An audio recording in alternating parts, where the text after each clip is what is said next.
Good. Okay. Hello, everyone. We're just struggling with the technology. Bear with us. Rob, talk to them. Hello, folks. I'm Rob. I'm just going to say to John, just make sure that our sound is going. And if anybody out there, the folks we've got online, can't hear us, please let us know. Because let's face it, there's going to be some new exciting bit of technology adventures for us today. But anyway, well, we don't appear to be muted, which is always a good start. Hello, I am John, and this is Totally Tanked. Thank you, podcast and Tank. It's April 6th, 2024, and this is episode 57. My name is Rob, and I'm joined by... yes, my name is John. Hello, welcome to the Tanktainment Answer to Wayne's World. We just left that line in the script, and it seems to keep working to whatever extent things work for us. The tank today is the 90mm gun tank M48 or M48 Patton, the American Cold Warrior. Yes, and just a reminder that if you want an excellent Totally Tanked t-shirt, guaranteed to start conversations with terrifying people, head over to redbubble.com and search for Totally Tanked. All right, it's time to get into the tank, but which tank is it and why is it called a Patton? So the interwebs tells us the Patton tank may refer to any of a series of tanks used by the US military from the 1950s to the 1990s, named for General George S. Patton.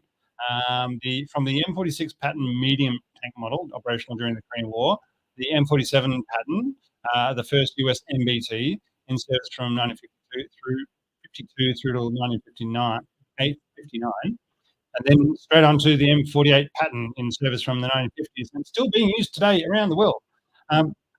And some people include the M60, the standard US MBT from the 1960s, until it was replaced by the M1 Abrams in 1980. Some foolish people who are wrong, yes, call the M60 a Patton. Yes, which still extensively used worldwide, but is not officially designated a member of the Patton family, even though there are a lot of interchangeable parts between the M48 and M60. Well, as we discussed when we did the Pershing, there is a continuity of design from the Pershing all the way through to the M60. And the brief silhouette flashcard, I would be hard-pressed to correctly identify which that family was which.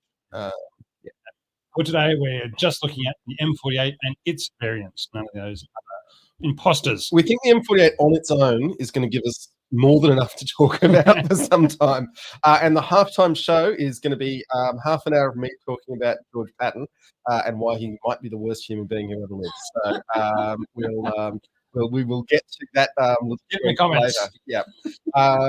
So I've just flashed up on the screen. We've got, for those on the live stream, Alexander Vlad, who wants to comment regarding the TR-85. We will park that for the second half, my friend. Christy from Finland. 7 a.m. is a wonderful time to start drinking on a Saturday morning, so well done. We've got Brandon Makes Stuff, Philippine Dreams. Video is good, audio is stuttering. Well, okay. That might just be us. Hopefully it comes good. If anybody else is finding the audio stuttering, please leave a comment for us. I don't know what we'll do. We'll just keep going. More beer, and I'm sure it'll come good on the day. Okay. All right, Rob, you've got some things you want to tell us about. Audio is a little weird. We've got another one from Brandon. Okay. Anyway, stats. The M48 Patton in service from 1952 through to present day, in use by the US Army from 1952 to 1987, and the Marines, the US Marines from 1954 to 1973. Designed by the Chrysler Defense Engineering Company in 1950 and built by a number of firms, including Chrysler, the Fisher Body Company, the Ford, and the American Locomotive Company. These are all fun stats from the interwebs. US cost of $300,000 at the time, which today is about $3 million in today's money. 12,000 or close enough to for government work of all variants built. We had the variants produced started off with the M48, 48A1 from 1952 to 1956, the M48A2 from 1955 to 1957, the M48A3 from 1957 to 1961. Weight, 45 tons, up to another 5 tons combat weight. Length, 9.3 meters or 30 feet, 6 inches. Width, 3.65 meters, 12 foot wide. Height, 3.1 meters or 10 foot 2 inches high. It's a box beast. Yeah. Crew of 4. The first time the US has gone to a crew of 4. Finally, the hull machine gun is gone. The hull machine gun is gone. So the commander, gunner, loader, and driver. Armor.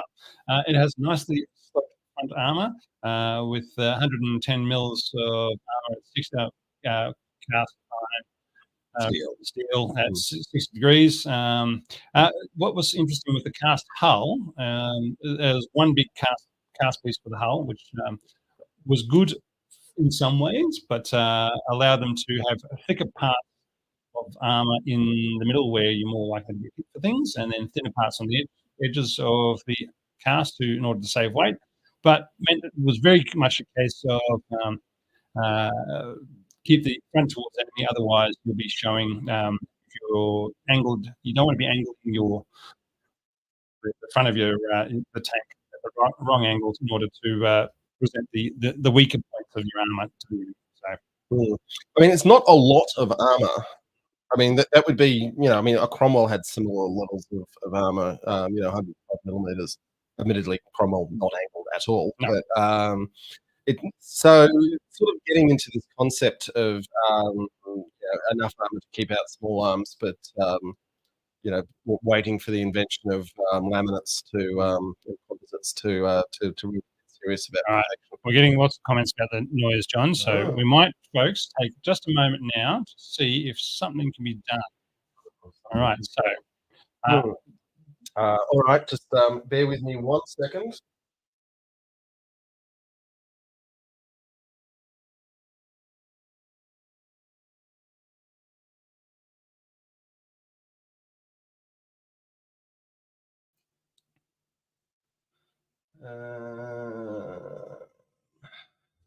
How about now, folks? Can you hear us now?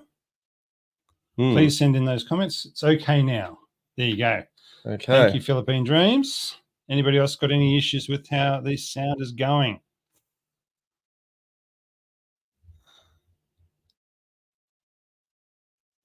Well, we'll keep on talking and see what happens, and let us know. All right. The front of the turret was 178 millimeters of so much better. Great. The rear, top, and bottom of the hull around 35 mils, depending on where you're looking at.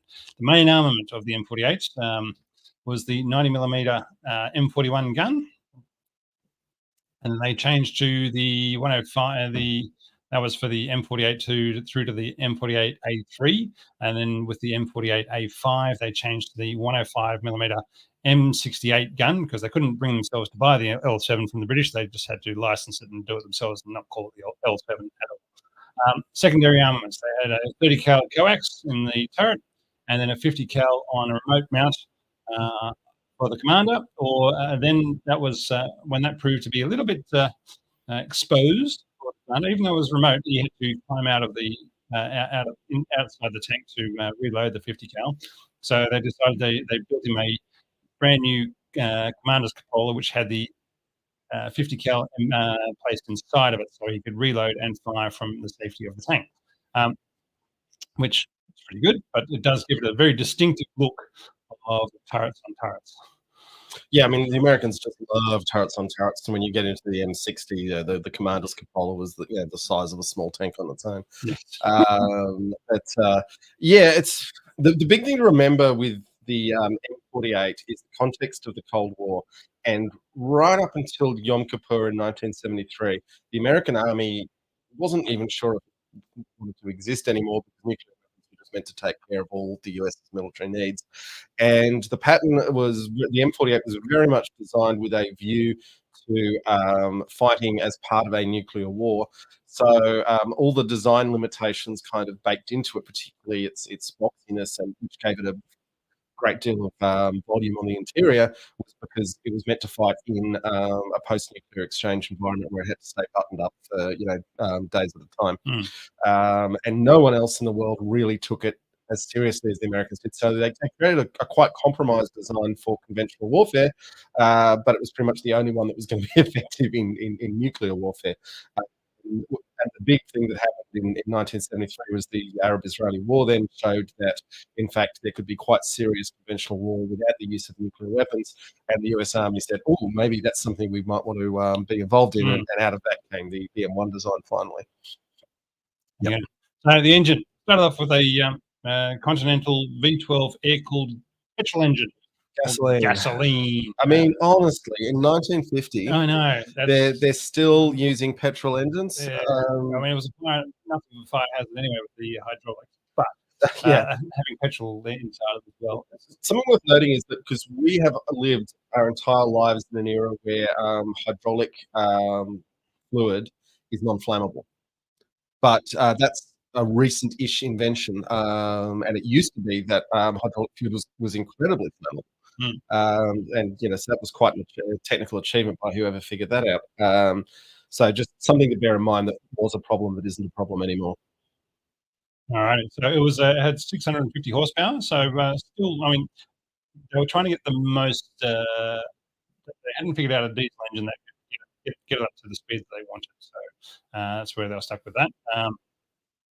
Then they went with the M48 A2. They upped it to still the same V12 petrol engine, which got pushed them out to 690 horsepower, and eventually they got to the 48 A3, and this became the new standard for the A3s and the A5s. They got a Continental V12 air-cooled twin-turbo diesel engine with 750 horsepower. 2 forward gears, 1 reverse, so it was very easy to drive.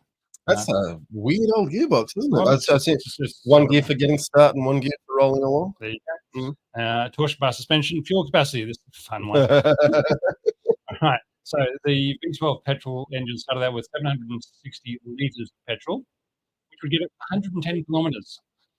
Wow, that's not very fast. So 70 miles is there. I mean, for us here in Canberra, that's Goulburn, which is not a long drive.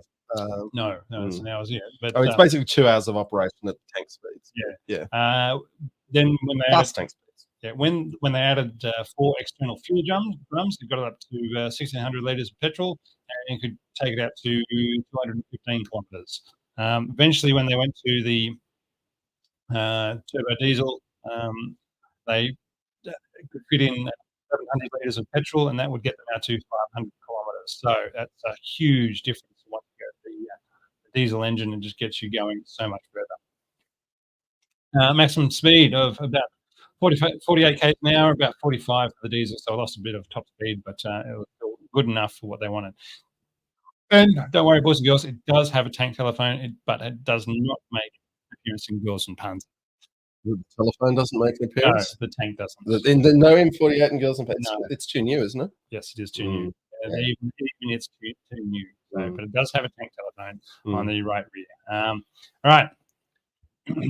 Design and development. It was a great. There were some problems. There were some problems, but the great quote from General Bruce Clark. It's a great quote. All right, what he said about it was, "We know exactly what we want. We want a fast, highly mobile, fully armoured, lightweight vehicle. It must be able to swim, cross any terrain, and climb 30 degrees hills. It must be air transportable. It must have a simple but powerful engine requiring little or no maintenance. The operational range should be several hundred miles. We would also like it to be invisible." We should have put in flying in there or something, shouldn't he? Well, air transportable. This is a tank built by communities saying, "Oh, we wanted to do this, this, and this." I mean, it was the start of what would become a lot of problems with American military procurement. But the other issue that they really had with it was that they started production in 3 different factories before they'd finished trials. And the trials were feeding back changes that really needed to be made, and and that was then going out to 3 different factories without any actual control over the specs. So modelers can just do what you want. There's one of them out there somewhere with whichever way you build it. Yeah. But I was really impressed just when they talking about the construction. When the Chrysler the Delaware tank plant was commissioned. Construction of the factory began in July 1951. 11 months later, they started building tanks. 11 months. Can you imagine doing that? Putting together a a huge factory these days and having tanks coming off the production line 11 months later when you've just started, when you've just broken ground. And to some extent, a factory today is just a warehouse with some German robots in it. But with tanks, you need overhead cranes and you need extremely high weight overhead cranes. And yeah, that's they must have had the designs well drawn up in advance. It's still, I still saw that as an amazing piece of engineering. And they're fully open by a month later in July '52. So not only they started producing tanks 11 months after breaking ground, they were fully open and producing. Lord Nuffield was not involved. Sorry, Viscount Nuffield. Yes, got to show him due respect, the old Nazi. Yeah. All right. Fun things it had. Telescopic rangefinder, the stereoscopic rangefinder, which is the little eyes on the side of the turret, basically provide you two pictures of what the commander was looking at, and then you would twiddle some dials, you would wiggle some widgets, and when the two images overlapped each other, that was what it would then give you a number of how far away it was. And this is a design that works really well in ships where the rate of fire is maybe one round every 3 minutes. And you can have a great deal of distance between the two, but when your distance of your two images is the width of your turret, it's not as accurate. And also a naval rangefinder might have a baseline of 3 to 5 meters. And there is one person whose only job is to twiddle the dials and give the readings, whereas in this case, the poor old gunner is trying to... commander. Oh, okay. Anyway, whoever's working the rangefinder is having to make the tanks coincide. God help you if there's two tanks already out there making them line up. That was one of the things of is not everybody's eyes worked with the various. And they get tired very fast. Well, it's think of the people who can never see the magic image in the magic image photos, paintings, right? Magic eye paintings. So they cannot bring these things together. So you had to cope and deal with those sort of things. But also this comes down to the thing that I think it takes about a week to train someone to estimate the range of a tank, because tanks are roughly the same length and width, near enough for a range for a high velocity round. But basically you can be trained to estimate range to within 100 meters in the space of a week, at which point you don't need to be twiddling little dials and try to coincide images. And in particular, if you're in a pre-prepared position, you might even have markers out on the, all those sort of fun things. But I mean, it was still a very useful. It was basically a furthering of technologies that hadn't been available to tanks prior to this. And so it was quickly abandoned in favour of laser rangefinders, which still have enormous problems. But yes, that leaf that's 100 meters away, that's between you and the target, right? That's 3 kilometers away. Yes. Or we have ranged the fence or the building a kilometer behind the tank. Yeah. We have a shot. It might I hope nobody was living there. It probably, for all the technologists, much prefer to sell a technology solution. Training people to estimate range is probably actually always going to be the quickest and best way to go. And g'day, Jamie from Adelaide. Good. Thanks for joining us. Cast armor, as I was saying before, it can be thicker and thinner. It was the first US tank with a cast hull, I believe. I mean, Australia, of course, pioneered the cast hull with the Sentinels. It was maybe it was the first. I forgot to write down exactly which ones they were. Then you had the Xeon night scope light, the great big box sitting right above the gun. Again, another. So you're supposed to red spotlight. You have it as a white light shining out in the dark and showing everybody where you were, or you could filter over the top of it, and it can only be seen by anybody wearing infrared goggles. By any high-tech peer. And the Russians had infrared long before the Americans. So it wasn't like you had a secret weapon there. If you were radiating an infrared, the Russians were probably, some of them at least, were seeing it.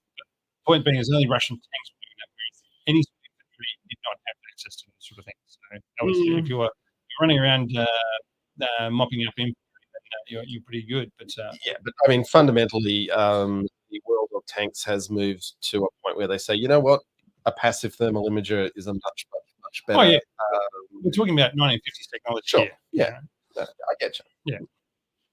All right. But sorry, just to go back to that, that is why there's all these really weird fittings when you see an M48, as a gate guard or parked in a neighbourhood, as we just love parking tanks in neighbourhoods. So it's all these weird fittings on the top of the gun mantlet, and that's because it used to have all these weird boxy lights sticking on there. Yeah. All right. Some of the user comments about the M48 that I found online was much quick. It was much quicker than the M60. It felt like driving a sports car by comparison. Well, it had the biggest petrol engine ever made. It was also much more cramped than the M60. So on the inside, so it didn't have as much storage space. That's an interesting comment because I have not been inside an M48 or an M60, but people who I've seen talking about M48s, I'm generally surprised by the roominess. They are, but there's not as much. I mean, there's more roominess in the M60, sure, but yeah. Which is one of the reasons why, because there wasn't as much storage space on the inside, they came to the idea of, well, we'll just throw stuff on the outside of the turret and the hull, which then became your ablative armor for setting off your RPGs and so forth. All right. The M48A5s handled pretty well. They were a bit more nimble and resistant to throwing track than the M60s, because they were lighter. The maintenance procedures were very much the same between the M60 and the M48. The fire control system was very primitive. The rangefinder was a coincidence rangefinder with mechanical linkage to the analog fire control computer. So that's where we get back to a lot of knob twiddling and a dial twirling. Yeah, I just think it was putting too much load on the operator from when I've seen people try and do this. But I mean, you got to think about it as a trained operator. After however many days of doing things, will be pretty good at it. It just means that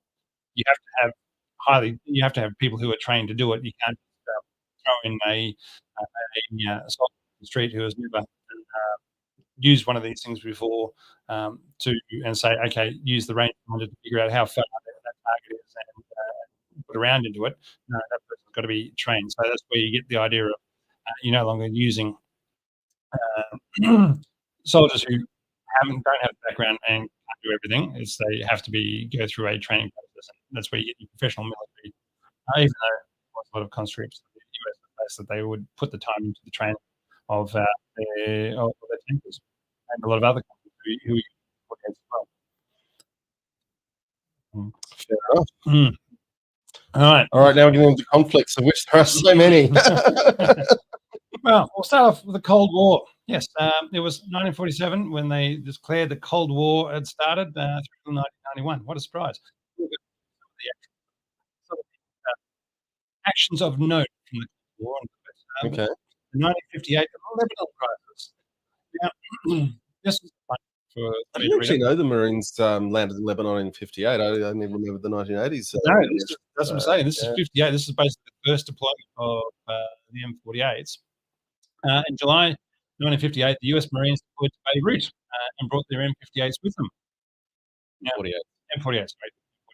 However, on the initial landings, they weren't allowed to bring the ammo with them on the landing ships, as it was too dangerous for what was still considered a peacetime operation, as shown by the bikini-clad sunbathers who had to get out of the way of the Marines storming the beaches, and so started the US policy of intervention in the Middle East. This was the first time, 1958 was the first time the US was involved in the Middle East in an interventionist way, whereby and it was all a bit of a mess. Basically, they'd been invited. Sorry, a US landing in Beirut was a mess, you say? Yes. And there are photos of people in sun. I wish you'd sent me a picture of that to put in the slideshow. But all right, yeah. It was a real case of Beirut. People there didn't realise there was any sort of trouble going on. There was a bit of posturing between the various factions within Lebanon, of which there are many. We'll get to that in the other conflicts by the M48 involved in Lebanon, but the people involved on the beach of those stations didn't know what was going on, and there was a lot of confusion between what Eisenhower was announcing at 7 o'clock or 9 o'clock in the morning versus what the ambassador to Lebanon on the ground was saying to the government, and it was just all a bit of a mess. And as I say, they couldn't land with rounds in the tanks because it was still peacetime and they weren't allowed to. Yeah, a bit of a mess. Yeah, anyway, and from that point, I mean, but when you think it was M48s as well, when the US landed in Vietnam, the Marines over the beach, the government in Saigon didn't know what was happening. They've got a bit of a habit of invading first, but maybe they don't realise the time zone differences between. Obviously, a lot of them know about time zone differences, but yeah. All right, so John, we've got some more sound issues going. Try lowering the video bit rate. Still stuttering bad. Okay, so for those who are giving us technical help, OBS is just providing the video. The audio is coming out of StreamYard. Earlier, I switched it to a different part of the USB bus, but we're not peaking at this end, so I think we're probably going to have to try and just keep going. And apologies that StreamYard is not doing what it's supposed to be doing with the audio. So the USB bus thingy bob again. Is the mouse working? The mouse is working. Yeah. Still with us. All right, so that's not everything has died. All right. Now, supposedly, the interwebs told me that the M48s were involved in the Portuguese colonial war of 1961 to 1974. However, Portugal didn't receive their M48s from West Germany until 1977. And they probably weren't supplied to the mainly communist alphabet super forces opposing the Portuguese. I think there was the FNTLA, the FNTLI. There was all sorts of various groups with, as I said, alphabet soup names. However, when the interwebs was telling me that the M48s were involved, they were, hang on a second, this doesn't really add up. But when I did some more looking into it, it looks like that the Portuguese were using M48 tracer rounds in the conflict. So that's probably why they're listed as being involved in the Portuguese colonial wars. I don't know otherwise, but I don't see any sort of indication that where else they might have been used, but because I can't see them having been supplied to those other groups. The Dominican Civil War, 1965. Again, I didn't see any M48s listed in the orbats of the participants of it, but Marines did deploy with their ONTOSs at least. We know that because that's what the ONTOSs X-13s took on each other. So they quite probably took the M48s with them because M48s were basically the Marines' tank of choice and would just be floating around with them in their floating sea floating. And at the very least, they probably took some bridge layers and/or recovery vehicles with them. All right. Yeah, that would probably account for it. Vietnam War. Wow, what a surprise! M48s were present from 1965 all the way through till 1975, even after the US left. We will get into some of those actions a bit later. There the whole time. I was really surprised by the condition, and there's at least one photo in the slideshow. Just this rusted out M48 up in the Highlands, still with the crew, sitting on top of it with all their lawn chairs and eskies on it. What year was that photo from? I don't know. We'll see it when it comes up. Okay. But, it's in the mix. But they were not looking after at least some of the tanks they were rumbling through the jungle with. All right. Anyway. All right. The Arab-Israeli Six-Day War in 1967. They were also Indo-Pakistani War of 1965. Guess what? They were there, and the Indo-Pakistani Wars of 1971. So they were present in both of those, all on the Pakistani sides. Yeah, the Indians took great joy in piling the destroyed M48s in interesting ways. Yeah, yes, what's called Patton City. Yes. Mm. Anyway, the Yom Kippur War of 1973 against the Arab Israelis, the Western Sahara War, which was basically a ongoing guerrilla activity from 1975 through till 1991, when the Kingdom of Morocco tried to claim the former Spanish territory after Spain left from North Africa, from the various nationalist tribes that were actually living there. So they said, well, the Spanish have left. We're going to retake these areas that we feel that 1,000 years ago or 500 years ago or 400 years ago were belonged to us. So, And the Moroccans did an amazing thing in that, where they just got a million Moroccans and just walked over the border. Yep. Said, "Sauna." yeah, and we live here now. What's that one from? Anyway, the Lebanese Civil War of the 1980s, which is the bombing of the Marine barracks in Beirut, the Turkish invasion of Cyprus in 1973, the Iran-Iraq War of the 1980s, fun. The Battle of Mogadishu, 1993, as seen in Black Hawk Down. Yeah, the Iran-Iraq War, they were on the Iranian side of it. They were, yes, Yeah. yes, Yeah. yes. Well, they were on the Iraqi side, but captured them, the Iranians. So, as I said, as we've seen in Black Hawk Down, at the end, the Pakistanis rescue everyone. Yep. Yeah. They really don't get enough credit in that movie for the fact that it was actually the Pakistanis. I mean, they get a bit of credit. and then the Kurdish-Turkish conflict, which is still ongoing. They're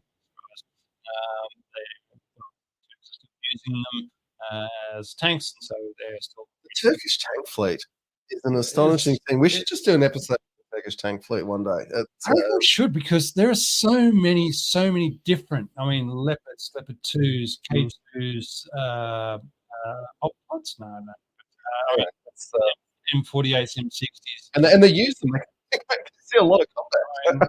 Yeah, I mean, and how do they define? I mean, is it regional or reserve units have one, or they just say, you know what, we're just going to put 7 different tanks in each unit and see which one gets to the finish line. Right. Yeah. Anyway, Turkish armor is a subject worthy of further study. Right.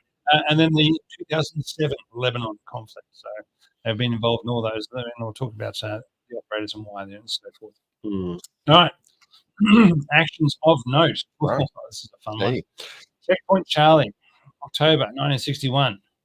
Now, at this stage, for those who know, the West Germany and East Germany had been divided, but Berlin itself was also the East and West sectors. However, the agreement was in place that military and diplomatic staff and government staff from either side could go anywhere within the city, so east, west, wherever they like. And because of that, there was treaties in place to let that happen. Now, at some stage or another, the German police, not the Soviet army, but the East German police started cracking down on Western diplomats wandering across to East Germany. Now, East Berlin. To be fair to them, the Western diplomats were up to no good. Oh. You know. They were big spies and everything. That was the whole point. But fomenting unrest and putting big bags of cash in people's hands to do things they didn't want. The point is, eventually, and so because they started getting harassed by the East German police, the U.S. military said, "Well, we're not going to let that happen." So they started sending jeeps full of troops with them as they crossed the border, so they could wander around East Berlin wherever they liked, and it couldn't be. And the East German police could tell them what to do. Otherwise, you'd have squaddies with a bunch of soldiers with bayonets fixed, trying to sort things out. So eventually, this all kicked off in October 1961 when T-54s had a standoff with a bunch of M48s at Checkpoint Charlie. 100 meters away from each other, there were between 60 to 100 tanks lined up on the scene for 16 hours, nobody wanting to back down. And that was the point where they realized, the US and Soviets realized, that they really need to have a way of talking to each other, because the commanders on the ground were following their set procedures, saying, if this happens, then we do this. If this happens, then we do that. And that was escalated the situation. And eventually, Kennedy and Khrushchev decided. That was when they set up the hotline. Yeah, that's when they set up the hotline to say, can we just de-escalate this? And so, but having said that, the hotline which lets the two presidents talk to each other, yes, good thing to have. Not actually still enormously helpful for soldier in the tank in Berlin. It's going to take a while for him to get started. But this escalated just because some tanks turned up on one side, so some tanks had to turn up on the other side. And after 16 hours, it was started to de-escalate, whereby one tank from one side left, and so one tank from the other side left. And eventually, they emptied the streets of these tanks, the T-54s and the M48s. So they were removed the next day, but showed how quickly showed the world how quickly things could go from very, very bad, could go very, very bad. The U.S. Army even deployed the Davy Crockett gun. It was there in the streets. Davy Crockett was a tactical nuclear weapon with a blast radius of 800 meters and a range of 2.5 kilometers. So that's straight from memory. I could be slightly wrong in the details, but that's the gist of it. So you had to be extremely careful not to blow yourself up firing this stupid recoilless rifle nuclear weapon. Yep. Which could only go so far, because otherwise, it was. So the Davy Crockett was deployed for that time. And can you imagine using tactical nukes in a city meant to be sharing? And the incident that sparked it all was so a diplomat could go to the opera, supposed to. He wanted to go to they wanted to go to the opera, and the German, which the opera house was in East Berlin. We've all had a moment at work where we're doing something slightly selfish but not actually wrong, and things just escalate completely out of hand. Yeah. And this was an extreme example. God, yeah. All right, Vietnam. I've used all over Vietnam, but we'll get into a few notable mentions. The Battle of Hue from January 31 to March 2nd of 1968, which was part of the Tet Offensive. Having infiltrated the city, the NBA and the Viet Cong control of the city, then allowed South Vietnamese and American forces to recapture the city rather than continuing their own attack. There's a great video out there of an M48 that was involved in heavy street fighting on the 11th of Feb. And a camera crew was with them, with the troops, and captured the moment an RPG round exploded on the turret just as it was turning around a corner of a street. The RPG did not penetrate, and the tank was able to reverse back into cover. There's a point about RPGs that's well worth covering here, because we've talked in the past about the Challenger that took 70 or more RPG rounds. RPG is a very versatile weapon, and a lot of the warheads are straight HE. And a lot of the stories of tanks surviving being hit by RPGs are almost certainly either training rounds or the high explosive round, and not the high explosive anti-tank round. And if they've been hit with heat, their chances of survival really start to drop.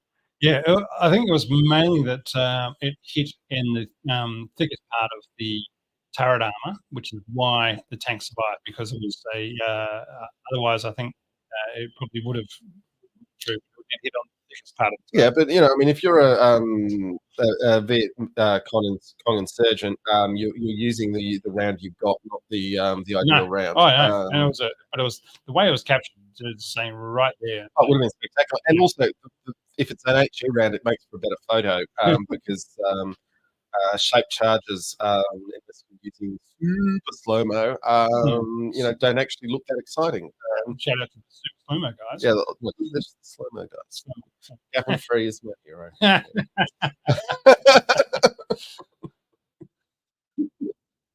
There you go. All right. So I was able to reverse back into cover. Unit records show that this vehicle took a total of 3 direct RPG hits by the end of that February, but was still operational. So RPGs were effective against Pattons. It's just obviously if you're shooting them, I think it's the best point of the crews obviously knew to front towards enemy, so that It does also hitting get the to, right spot. you need to know what actual round was on the front of the RPG. Yeah, true. Right. When the US forces left Vietnam, they handed over 343 Pattons to the Army. The Army of the Republic of Vietnam. Which formed the 20th Regiment. They fought a number. That's a lot of tanks for a regiment. Sorry, there was also the 1st Armoured Brigade as well. There was basically most of them went to that one. They fought a number of battles with the NVA T-54-55s after the US left. I mean, the doomed heroism of the ARVN from 73 to 75 is 72. So yeah, it's a bit of a sad story. That's kind of why no one likes to talk about it. But they fought frequently extremely bravely, but they were trying to prop up a collapsing regime in the face of a much better opponent. Well, an opponent with a lot more political will and willing to throw people and resources into the battle, whereas they just wanted to get on with their lives. But also, the North Vietnamese army by the 1970s was a very effective fighting force. Yes. So during the first month of the first battle of Quang Tri, who knows how to... that sounds all right. Yeah, it sounds good enough. In April 1972, all the ARVN M48 Pattons, which was 100 tanks, were lost, including the first tanks lost. That's a big tank battle by anyone's standards. Well, it was over a number of days as the NVA, which is now called the PAVN, People's Army of Vietnam, crossed the demilitarized zone and started attacking the now handed over bases. The bases that had previously been used by the US troops and handed over to the South Vietnamese Army. And the South Vietnamese, but once they were flanked and the enemy was inside their bases, they broke and lost their tanks. It was as simple as that. And because the North Vietnamese Army were willing to carry out those activities, willing to put people into it. There just comes a point when the Americans have disappeared and your own leadership is disappearing, and you, as a soldier, have to ask, how do I get my family out of here? Rather than is the hill I want to die on. And as I said, this is the first time the tank was lost to an ATGM, an anti-tank guided missile. What year was that? 1972, April 1972. Oh, okay, so just getting in ahead of yes, which was these gun missiles were called the Stagger. Yes, the Staggers would also here at Yom Kippur. Yes, they made a big difference. As the war continued without US involvement, the ARVN Pattons faced shortages of fuel, munitions, because the US Congress placed a ban on funding further supply of military equipment. Yeah, so folks in Ukraine have seen that. Sounds familiar to anyone that the US Congress says, look, don't like this war anymore. It's broken. Good luck, everyone. We're not winning anymore. I don't play anymore. Taking my tanks and leaving my tanks and going home. The American-made tanks soon ran out of ammunition and fuel and were quickly abandoned to the PAVN, the People's Army of Vietnam, which then put them in service after the war ended in 1975. US lost about 123 Pattons, non-repairable, so others that got blown up and then repaired. Yeah, and sometimes they hose the crew out and get them back in service. Yes, there was a couple of comments on various channels about that. Plus another 343 given to the ARVN, which were destroyed and captured. Those captured, at least 30 of them, were only used briefly before being phased out and turned into war memorials or displays all over Vietnam. It's really cool how you go back to like ancient Greek warfare. Setting up trophies of your enemy's armor was literally something they were doing in 600 BCE, and it is something that people want to do. Whether they capture the enemy's armor, they put it on display and say, "Look, this got it." Okay. Right. Some of the comments of tank users from Vietnam Just throwing these in here because I found them very interesting and insightful because basically there were people there and who were driving them. And so why shouldn't their comments be spoken out loud? So supposedly the M48s were used in Vietnam not because the M60s were unavailable or too heavy, but because there were millions of rounds of 90mm ammunition available, and it made sense to use that up as all the 105 rounds were headed for Europe. That might have been a bit of a factor in the thinking, but there was also just the M60 was reserved for Europe, which was viewed as the main game for the real shooting war. Yeah. Some of the US Marine Vietnam tankers talk about when they swapped in the new cupola for the commander, and it didn't have an interrupter bar for the 50 cal, so you could easily shoot out the Xeon spotlight in front of you if you weren't looking at what you were doing. So you had a great big box on the front of the turret, and the commander sitting in his cupola with his 50 cal, and if you didn't have a little bar that stopped you traversing or aiming the gun down, you could put rounds straight through your it's great big box. It's really funny because this was a problem that was solved at least in the 1940s. In the 19 the First War, when you could interrupt the bars on your airplane. Yeah, stop you shooting your propeller. But I've actually seen in the what's the plane? The Hudson, which is a terrible bomber, but it had a rear turret, and I've actually seen the outline that was etched into the mechanism of the turret, of the gun in the turret, so that if the gun was pointing in any way at a part of the plane, which had been mapped out in this thing, it was going over a non-conductive surface, and there was no electrical current that wouldn't fire. And then when the gun was pointing somewhere that was safe to fire, that wouldn't hit the plane, it had an electric current, and then the gun would fire. And that was definitely a 1940 design. So I'm saying this had been solved, and they just said, "Oh, we don't care." I like to think of it the same. They obviously thought that soldiers and Marines were smarter than the airmen and wouldn't shoot their own vehicles. They were wrong. They were, and the Lancaster bomber, they literally different way of doing the same thing. Just had a bulge in the fuselage. The barrel of the gun rise over, so it wouldn't hit the tail. So there's a lot of ways to skin this cat, and none of them were used here. Well, they obviously didn't think about it when they installed these things, and it was during them. It was given to them while they were in theatre. So they also customised their tanks depending on where they were stationed. In the north, on the demilitarized zone between North and South Vietnam, they faced much more artillery.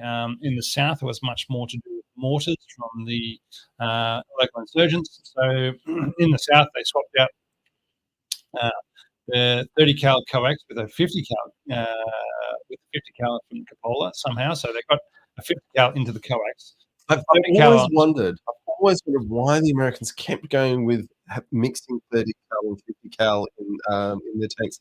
Someone loved what the 30 cal did, but pretty much, all Western vehicles these days just use 50 cal for the vehicle machine gun these days. It's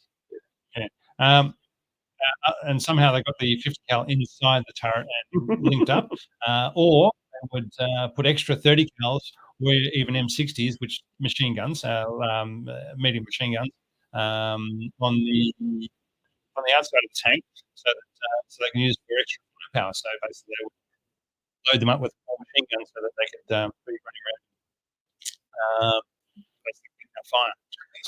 I think Mardius is coming up on 100 years of service.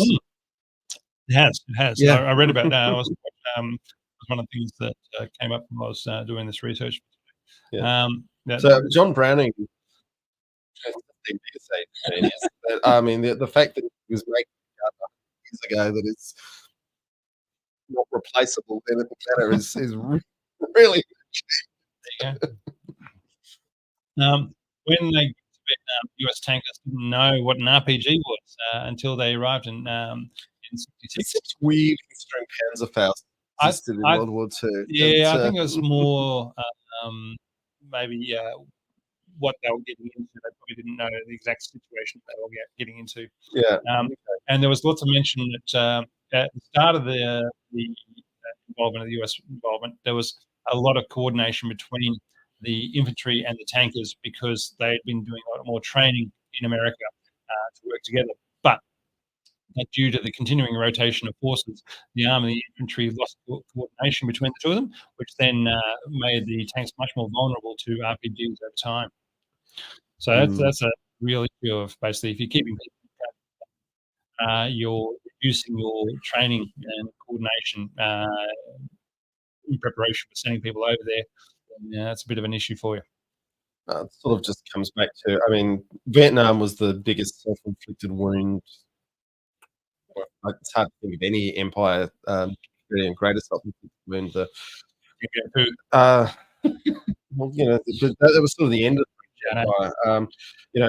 But remember, the legacy of Vietnam is that the US had to leave the gold standard to basically fundamentally let the Saudis be their paymasters.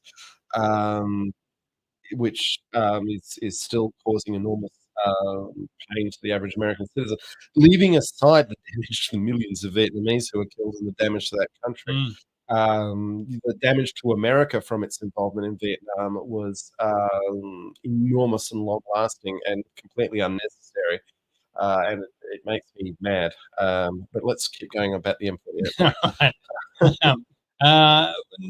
Obviously, the monsoon season meant that the tanks lost just about all mobility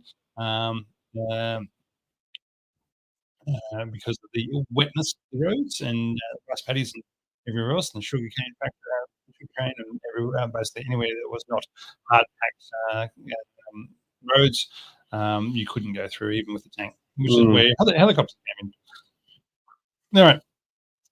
Comments from an M48A3 tank driver with the on the DMZ in Quang Tri, South Vietnam. The M48 was a very reliable and easily maintained tank. The entire power pack and transmission could be removed and replaced in an hour or less. Had good mobility, even in muddy terrain, owing to the wide tracks. So due to its 53 American ton combat load weight, was not as agile as the M113. Well, it was much heavier because it had armor, as opposed to the M113, which did not have armor, does not have armor. Armor protection was near proof against the B40 RPG, and even a side armor hit from the RPG-7 was stopped by the track box that we attached to turret rail. Common storage container for the outside rear bustle rack with the M40 ammunition containers from the M42 self-propelled anti-aircraft track. The type of gun ammo that we used most was canister, a gigantic 90mm shotgun round, both for close quarter anti-personnel work and jungle busting. I mean, basically, you fire canister and you've gone from being in the middle of a jungle to having a clear fire. We used heat and HE, either fused quick for delay for bunker busting, and B-high for longer range personnel engagements when we had them in the open or behind light cover, and Willie Pete for smoke, which is quite phosphorus, signalling, and anti-personnel purposes. The Beehive round had a variable range fuse that could be set to airburst over trenches or other fortifications. The MVA often fought from fortified positions on demilitarized zone. We modified the external 50 cal machine gun mount to by welding on salvaged coax machine gun floor ammo boxes that could hold a 500 round linked belt. Otherwise, that was a good point. Otherwise, the 50 cal could only hold a 50 round, so you could go very quickly through that. Whereas if you basically put more space on it, you could put on a 500 round belt. And what's the rate of fire on a 50 cal? Yeah, 50 round belt is not adequate. Well, but you don't want to be. Look, I if you're holding the trigger down, and let's remember, men under stress. Trigger, it's basically the paddles. The paddles. It's not an MG42 round, the speed type thing. It's type speed of fire. Yes, so there was lots happening in Vietnam. There was lots of uses of the M48. Used by both Marines and the Army. There was a couple at Khe Sanh, two at Khe Sanh that held the line quite well for them, putting out so much firepower that they were able to survive. Most Khe-San was attacked, say, the 68 or whatever it was. Yep. Fun fact for our American viewers is that one of the most popular songs in Australian musical history is called Khe-San, and there is no rational reason why Jimmy Buns, the singer, which is why I bring it up, because it is part of the Australian cultural heritage. That is one of the most popular songs in Australia. Which from our the veteran who apparently left his heart to the sappers around Khe-San. But why an Australian was anywhere near Khe-San is a mystery that remains unknown to us. Well, I mean, Australians were obviously involved in the war and had a big part to play not in Khe-San, though. in Operation Santa Fe, which is the only one I can see where they were clearing out an area around. We were much more involved in the southeast Vietnam rather than the northwest where Khe-San was up against the Lao border. But yeah.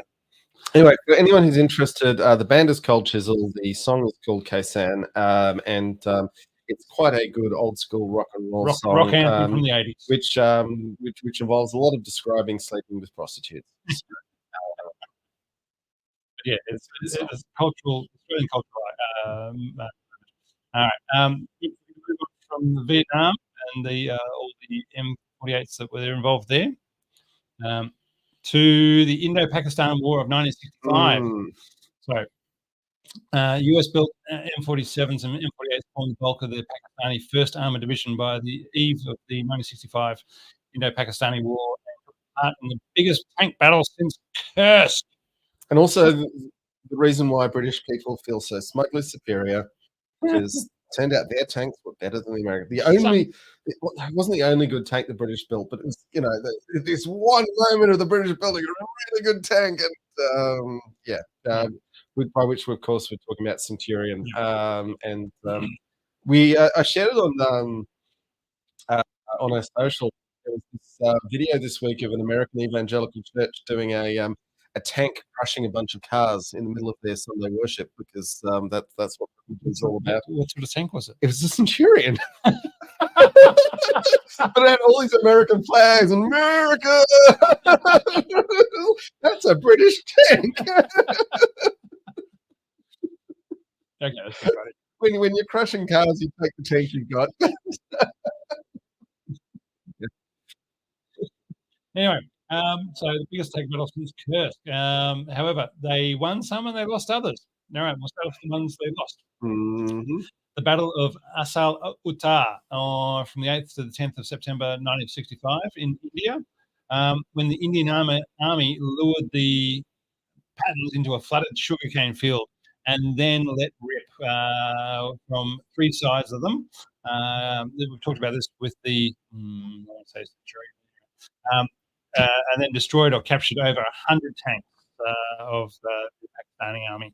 So basically, they knew they were coming. They'd gone in the night before. They had flooded this sugarcane field. When they lured them into advancing across this flooded plain, and then when they came up, they were in the army were in a horseshoe formation around the Pattons and blew the hell out of them and destroyed this advance. It's an interesting one. To what extent it was the superiority of the Centurion, or just that the Indians had a lot more smart guys being involved? And I don't know the answer to that completely, except that Centurion went on and on and on to win engagements in the service of different countries, which suggests there was some superiority of the tank.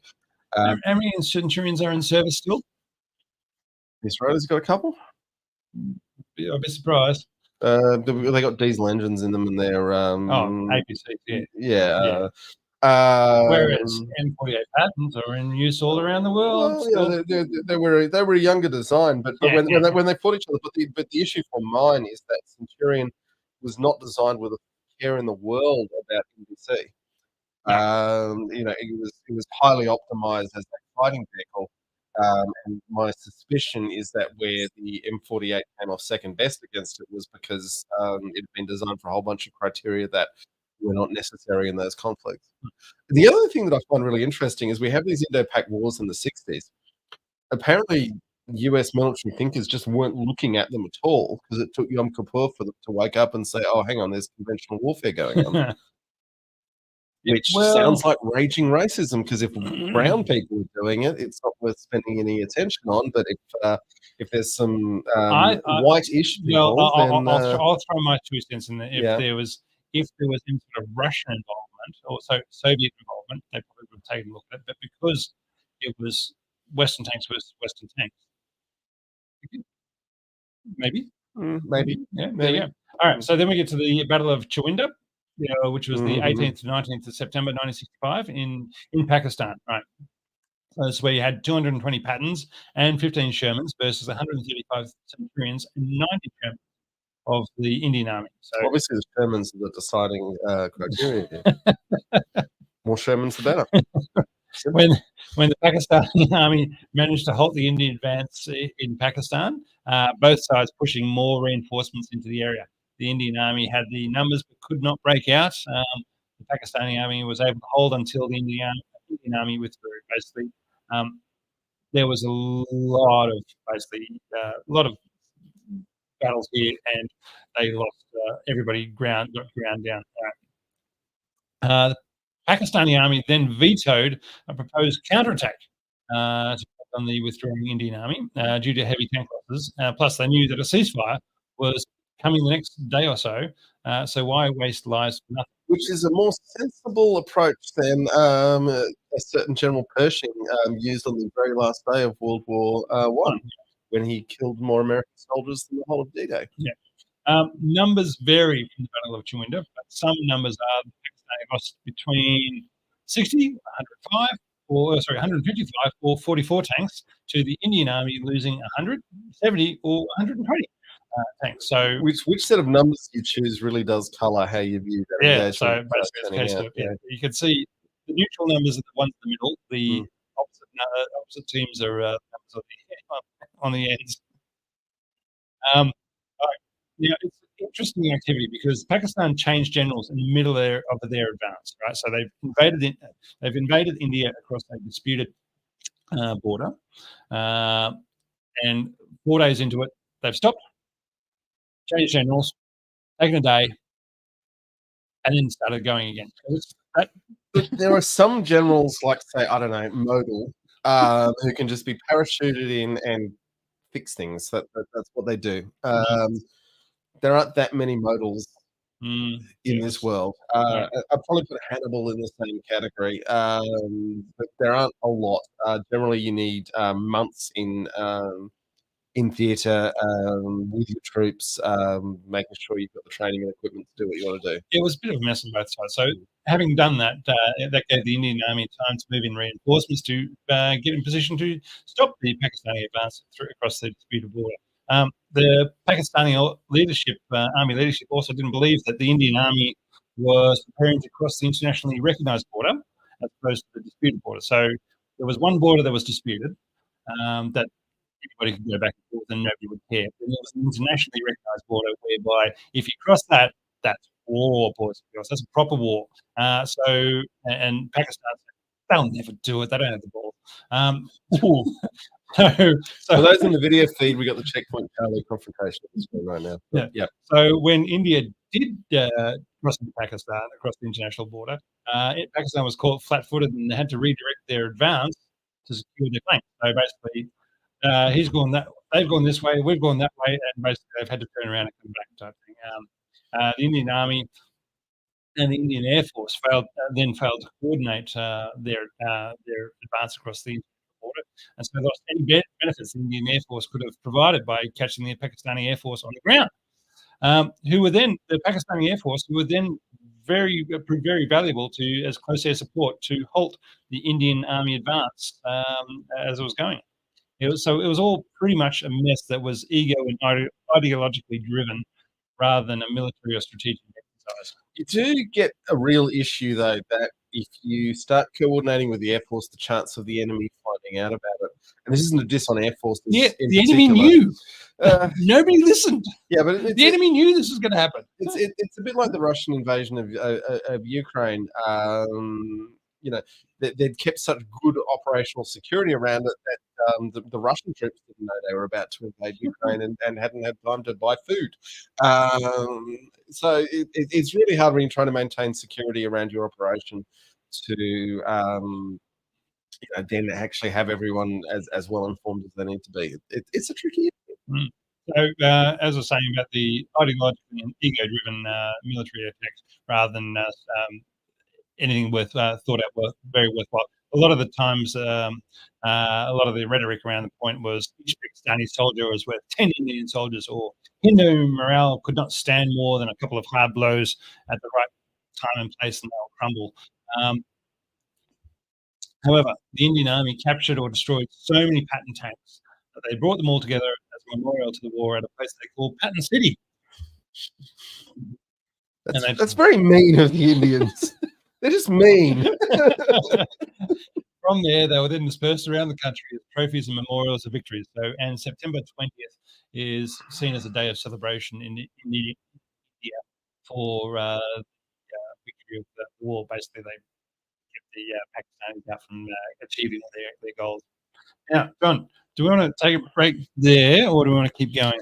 Just one thing I want to note is that when you're trying to pass out Indian-Pakistani relations, which are complex and far more complex than this podcast can go to, you've got to remember that basically the Mughals, who were, broadly speaking, the Pakistanis, had invaded in, I think, the 16th century, and India had been unhappily under the rule of these Muslim invaders from the north when the British arrived and said, hey, we can help you out here. Well, I thought actually the British always liked dealing with the Mughals because they have a nice hierarchy and say that way they don't have to deal with people. They can just go to the guy at the top and say, hey, if you want to stay in power, we'll give you stuff. We'll keep you in power if you give us everything your country owns. The British were unbelievably good at divide and conquer. It wasn't go to the divide and conquer; it was go to the top and conquer. Yeah, but they also kept the Indians divided against each other. But a big part of what they were doing as well was that the general Indian Hindu population was not thrilled about the fact that its government was Muslim hierarchy imported from.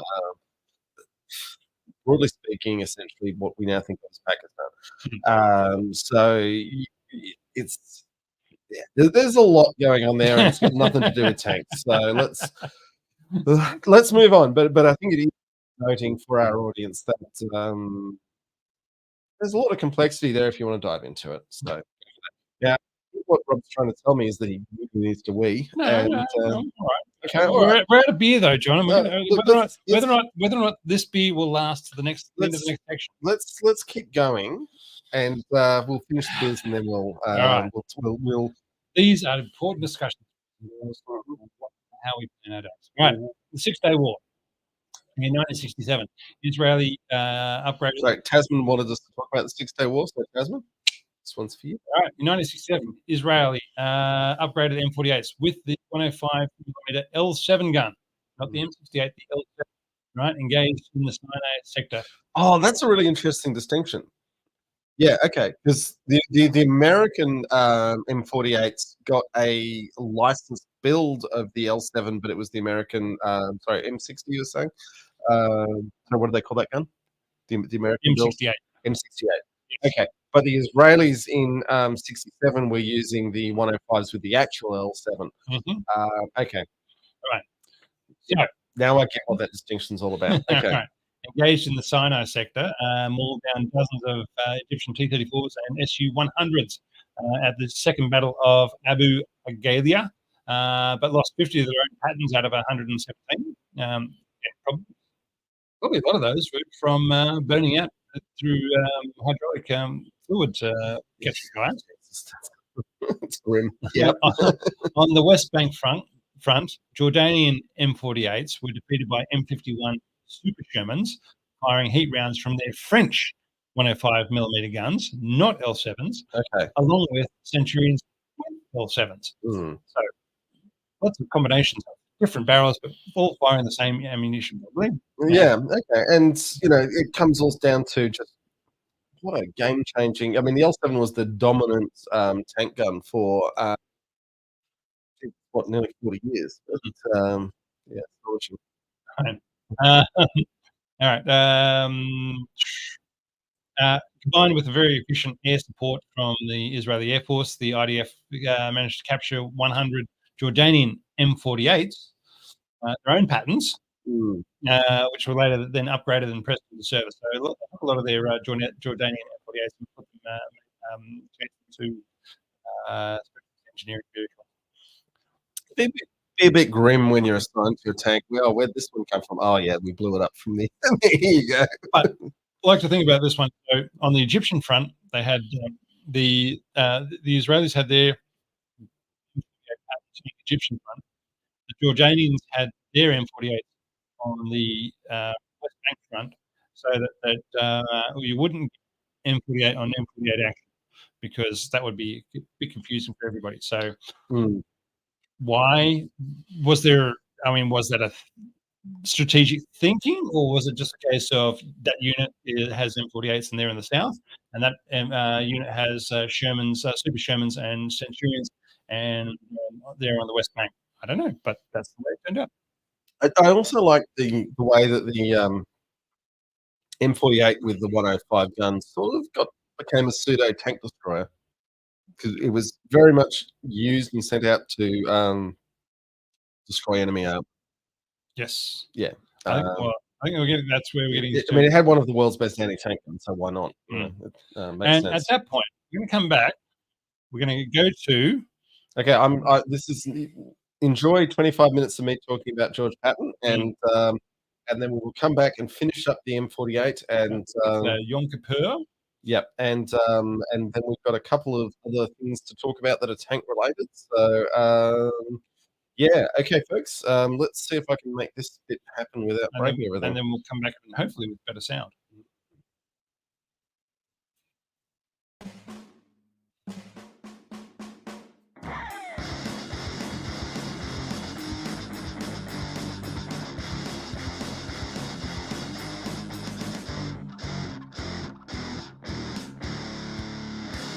G'day, folks. This segment gets recorded as a halftime break in our main live stream while we make room for more beer in the second half. Just for the context of anyone coming across it on YouTube. In this case, the episode is about the M48 Patton, hence this deep dive into the man the tank was named after. George Smith Patton Jr. was a lot of things. A narcissist, an innovator, a bully, an inspiring leader, a lunatic, an athlete, a nepo baby, and a truly great general. As there remains to this day a General George Patton Museum at Fort Knox in Kentucky, and a large body of active scholarship devoted to his memory, there are no shortage of gilded accounts of his life. But here we're going to try and pass out the good, of which there was no shortage, with the bad, which is significant. I just want to be very clear that none of the criticisms we might level at George Patton are a slight on the soldiers who served in the Third Army. A fair number of Patton's greatest triumphs had more to do with the lower ranks of that army than are given credit by the Patton myths. Patton was born on November 11, 1885, a weirdly significant date in hindsight. While we think of him as a very 20th century figure, it's worth remembering that his formative years were in the Victorian era, and there were no shortage of US Civil War veterans in his upbringing, most of them from the losing side. Patton's family were real, old-school establishment money. His family claimed no less than 16 of his ancestors were signatories of the, wait for it, no, it wasn't the Declaration of Independence. They're hanging this hat on the goddamn Magna Carta, signed by barons in 1215. His grandfather, George S. Patton Sr., was a colonel in the Confederate Army who died in the service of that cause. Patton's uncle, Waller T. Patton, died at Gettysburg commanding the 7th Virginia Infantry in Pickett's charge. George S. Patton, the father, was too young to fight for slavery and the rights of plantation owners, but studied at the Virginia Military Institute before becoming a lawyer in California and the mayor of San Marino, one of the wealthiest cities in the United States in terms of household income. In fact, when you include George C. Scott, who played Patton in the 1970 movie, there's altogether too many Georges in this story. As a young man, Patton struggled with reading, something he very much overcame in later life, and his academic career was poor to middling, despite his teachers describing him as bright. Any underachievers watching will sympathise. To give a sense of how juiced up the young Patton was in the establishment, his sister was engaged for a time to General John Pershing. Or, to put it another way, his favourite sports were polo, yachting, and sword fencing. And yes, for the sword nerds, I know it's just fencing, but I'm trying to be clear for folks who don't have your knowledge. At the Virginia Military Institute, following in the footsteps of his father and grandfather, he was no good with reading and writing, but apparently excelled in uniform and appearance inspection, as well as military drill. All hat and no cattle, some would say. The US Senator for California, Thomas R. Bard, nominated Patton to West Point, where he started in 1905. And in that unforgiving academic environment, drill and spit polish could not carry young George through, and he was forced to repeat his first year. Football was a brief flirtation, but he kept getting injured, so he took up sword fencing and track and field, which led to a career in modern pentathlon. That is the Olympic sport combining swimming, horse riding, fencing, running, and pistol shooting, or things white rich people like. Really should have a yachting category in there too, shouldn't they? In 1909, Patton graduated in the middle of his class and was commissioned into the cavalry. Let's note he was a few years older than the class the stars fell on, who graduated in 1915.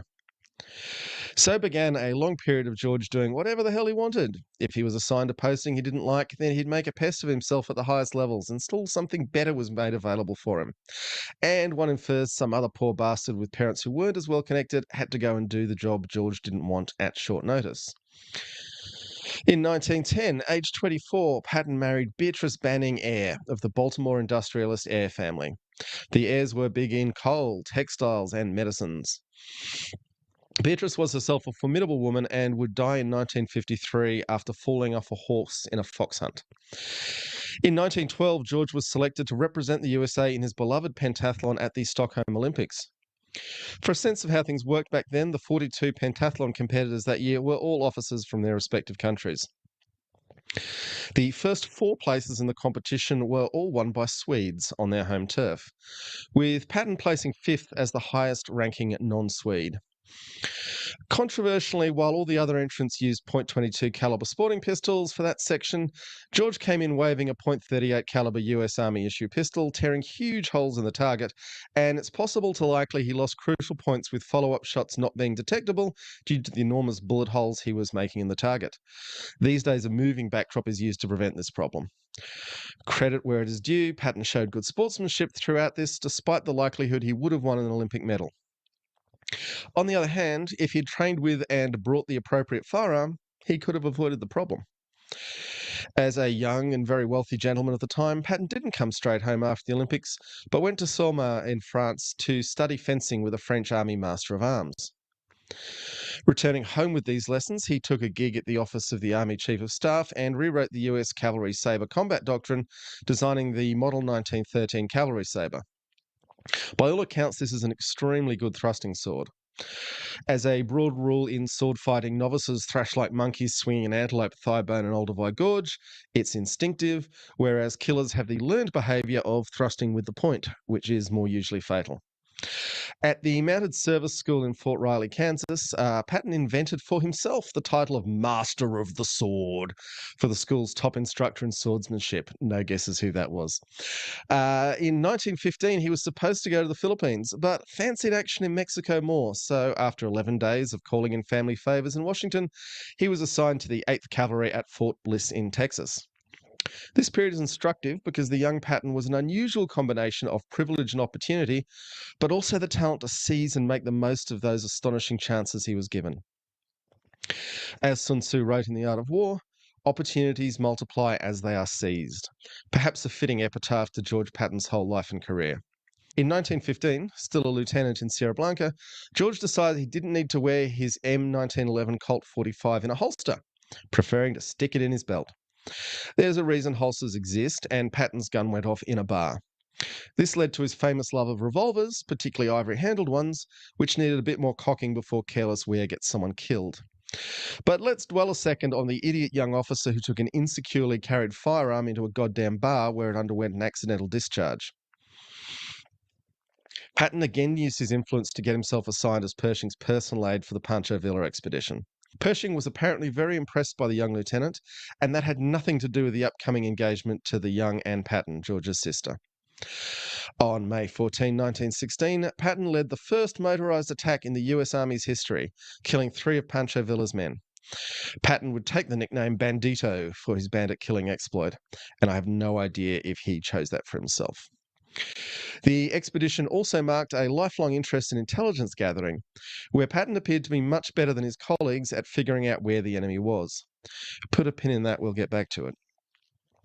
May 15, 1917 saw Patton promoted to captain and joining Pershing's staff for the American Expeditionary Forces bound for France and the Western Front of World War I. Nothing to do with his sister being engaged to Pershing, of course. To be fair, he'd previously studied in France, which probably stood him in good stead. George got bored in France commanding the headquarters company and wandered off to see what the French were doing with tanks. On 10 November 1917, he got himself assigned to establish a light tank school for the American forces, who had zero knowledge or experience of the vehicles. This led to him spending time with the French tank training school and becoming the first American to drive a tank. Old blood and guts was really right there at the start. The Battle of Cambrai on 20 November 1917 was a seminal moment in tank history, and Patton was briefed by the British tank theorist J.F.C. Fuller on the results. Patton was promoted to Major on Australia Day, 26 January 1918, and his tank school received its first 10 Renault FTs on 23 March 1918. When the train carrying the tanks turned up at the siding, there was a problem. No one else knew how to drive a tank, and Major Patton had to unload the first 7 of them before someone else was able to give it a go. In August 1918, the now Lieutenant Colonel Patton was placed in charge of the US 1st Provisional Tank Brigade. At the Battle of Saint-Mihiel, starting on 12 September, Patton walked in front of his tanks to lead them into the German-held village of Essy, impressing a certain Brigadier General Douglas MacArthur, who he met for the first time.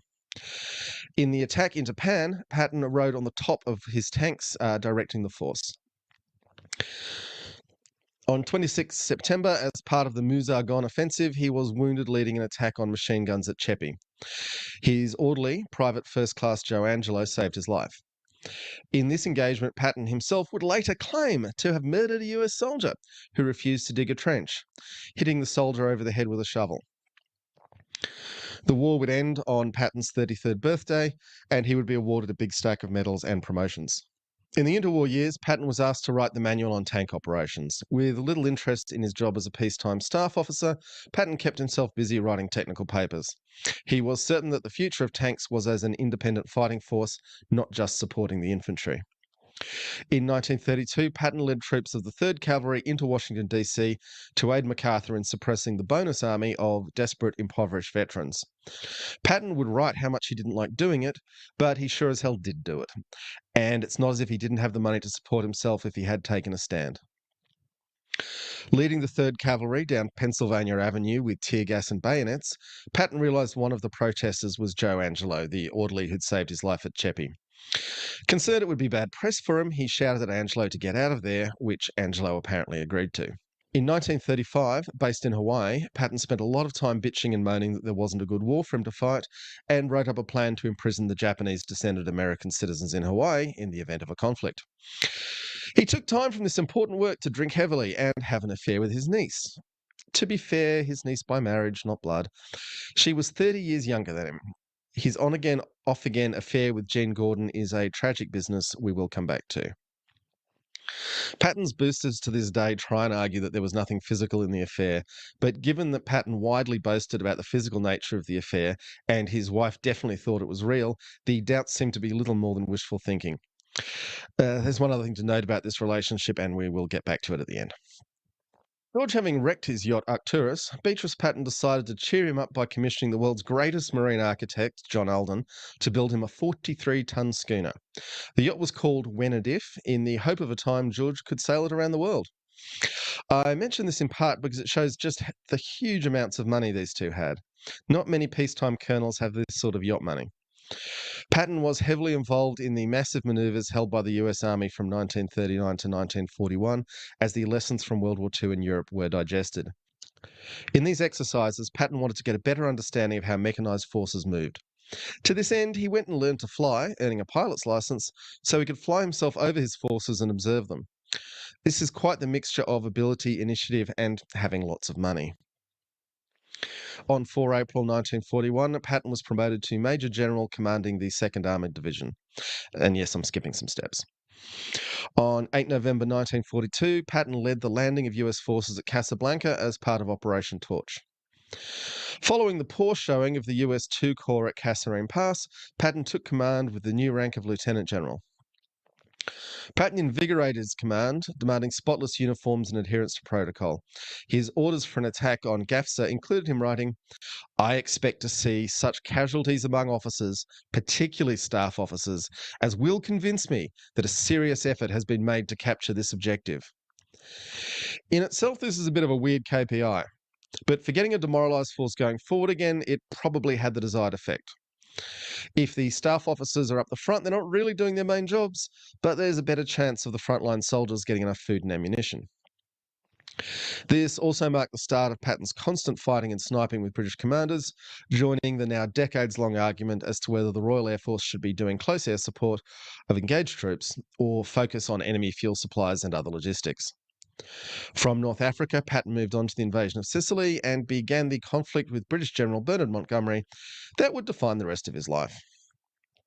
In Sicily, his troops carried out the Biscari massacre of prisoners of war, and Patton's response was damning of himself. "I told Bradley that it was probably an exaggeration, but in any case, to tell the officer to certify that the dead men were snipers, or had attempted to escape, or something, as it would make a stink in the press and also would make the civilians mad. Anyhow, they are dead, so nothing can be done about it." In Sicily, when not covering up war crimes or doing important general stuff, Patton found time to get down to the hospitals and slap and abuse shell-shocked soldiers. This was too much, and Eisenhower forced Patton to apologise to the soldiers concerned and to the witnesses of his behaviour. Efforts to keep the story out of the media failed. Not everyone in the US Army loved Patton, and he was stood down from active commands for 11 months. In this time, particularly galling for Patton was the promotion of his subordinate, Omar Bradley, over his head to command the 1st United States Army for Operation Overlord, the Normandy landings. January 26, Australia Day again, 1944, saw Patton take command of the US 3rd Army in England with responsibility to get them trained for combat. He would take time out from the 3rd Army to be the fictional commander of the misinformation grouping known as the 1st United States Army Group. Note the word group at the end of that. The US 1st Army was very real. The 1st United States Army Group was not. This was part of a mess of decoys and signals intelligence that succeeded in convincing the Germans that the Allied landings would come at the Pas de Calais and not the Normandy beaches. On 1 August 1944, Patton's 3rd Army became operational on the western flank of Allied forces in France. This was the moment George Patton had lived his entire life for. The 3rd Army would achieve astounding feats in France and Germany. The 3rd Army used far more intelligence officers than other Allied armies, and also used light-spotting aircraft in the skies to direct artillery, combat air patrols over their columns, and constant pressure on the Germans to deny them the chance to reorganise and fortify. The only way Eisenhower could keep Patton on the chain was to limit his supplies of fuel, and on at least one occasion, 3rd Army officers would pretend to be from the 1st Army to steal thousands of gallons of gasoline. To be fair to Eisenhower, he did not want one single army to open up long flanks by being overextended. Eisenhower preferred to advance over a broad front. And if there's one thing German generals in World War II were extremely good at, it was cutting off overextended forces. The concern was extremely real. Patton's greatest moment came at the Battle of the Bulge, where his superb staff work allowed the 3rd Army to pivot to the rescue of the 101st Airborne Division. No other Allied leaders believed they were capable of the feat, but they pulled it off. To give some scale of the accomplishment, there were 133,000 3rd Army vehicles that had to be minutely planned to travel through rural France and Belgium without the whole column bogging down in traffic jams. Oh, and they had to fight the German army too in the middle of winter. Before the relief of Bastogne, Patton ordered the army chaplain to compose a prayer for good weather. When the skies cleared, he awarded the chaplain the Bronze Star. From January 29, 1945 to March 22nd, the Third Army destroyed the German 1st and 7th Armies. Patton crossed the Rhine River on 26 March, boasting that he had stopped to piss in the river as he went over the pontoon bridge. That day, he also sent the 314 men of Task Force Baum to their deaths in an attempt to liberate his son-in-law, Lieutenant John Waters, from a POW camp. 35 of those men came back from this frolic. But the Third Army and Patton have to be given enormous credit for their advance from the Rhine to the Elbe River. From August 1, 1944 to May 9, 1945, 47,500 of the enemy were killed, 115,700 were wounded, and 1,280,688 were captured. And to give a sense of scale, the Third Army was around 300,000 men. With the war ending in Europe, Patton desperately lobbied to be transferred to the Pacific. And for the sake of the timeline, Jean Gordon renewed their affair from 1944, and she was also having an affair with a young married captain to make things extra scandalous. In June 1945, Patton gave a speech in Boston to a huge crowd, including Third Army veterans, and some video of that survives. Your Honor, the Mayor, General Doolittle, soldiers, ladies and gentlemen, coming over here, there was a very great lesson. In the first 4 hours, we passed over a destroyed land, utterly destroyed. You who have not seen it do not know what hell looks like from the top. That's what Germany looks like. That Austria looks like. That's what any place that the 8th Air Force and the 3rd Army worked on looks like.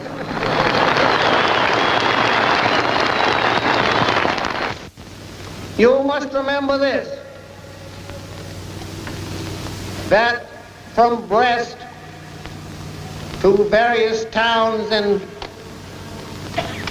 southern Germany and Austria, whose names I can't pronounce, but whose places I have removed,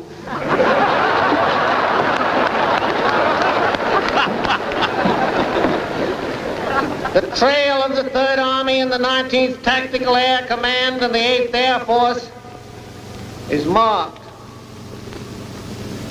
by more than 40,000 white crosses, 40,000 dead Americans. The end of the conflict gave him a bleak view. Yet another war has come to an end, and with it, my usefulness to the world. Returning to Europe, he was made governor of Bavaria with a particular task of denazifying the province, a role he did not approach with his customary drive. Patton took time out from Jean to write to his wife, "I had never heard that we fought to denazify Germany. Live and learn. What we are doing is to utterly destroy the only semi-modern state in Europe so that Russia can swallow the whole. Actually, the Germans are the only decent people in Europe." His behaviour towards the Jews in Bavaria was appalling, keeping them held in concentration camps so as not to have them upsetting the German citizenry, banning Jewish chaplains from his headquarters, writing about the dirty and smelly nature of imprisoned concentration camp survivors, and writing, "There is a very Semitic influence in the press. The noise against me is only the means by which the Jews and the communists are attempting, and with good success, the further dismemberment of Germany." Eisenhower ordered Patton to correct his statements in favour of the Bavarian Nazis, and George used the chance to double down on his beliefs. On 28 September, he was relieved of the military governorship, and on 7 October was further removed from command of the Third Army. He was sent to command the 15th Army, but that was just a headquarters staff writing a history of the war. With Eisenhower returning to Washington, Patton got the 60th birthday gift of being made interim commander of the US Army Europe for a couple of weeks. Then on 9 December 1945, out on a hunting trip, George Patton's Cadillac limousine collided with an army truck. There is an irony here that before D-Day, he'd addressed the Third Army saying, "The two most dangerous weapons the Germans have are our own armoured half-track and jeep. The half-track, because the boys in it go all heroic, thinking they are in a tank. The jeep, because we have so many god-awful drivers." He was paralysed from the neck down and died on 21 December at the age of 60. So what to make of George Patton? He was a man of rare accomplishments who excelled at the highest levels of multiple fields. He was an excellent manager of large, complex operations. He was also a raging arsehole, and his ongoing influence justifying other raging arseholes' behaviour remains pernicious to this day. But it cannot be questioned that he created, if not alone, then certainly in large part, the US armoured forces that would thunder across Germany to defeat the Nazis. And to have both created the force and then to have led it is a unique achievement. And we have the beloved line from the 1970 movie. I want you to remember that no bastard ever won a war by dying for his country. He won it by making the other poor dumb bastard die for his country.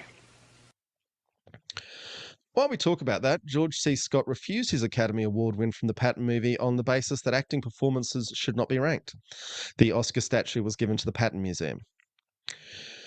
More tragically, Jean Gordon killed herself 2 weeks after Patton's death, surrounded by pictures of him.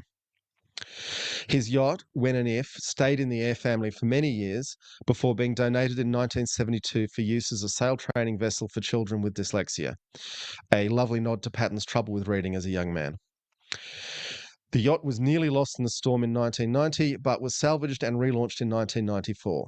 Here's a picture of her taken in 2017. She regularly takes part in sail training and tall ships festivals and offers public and private charters from her home port in Key West. While the Patton series of tanks were not perfect, they were certainly a fitting tribute to the dynamo in every sense that was George S. Patton. For both, despite their imperfections, you'd be nervous taking them on in a fight.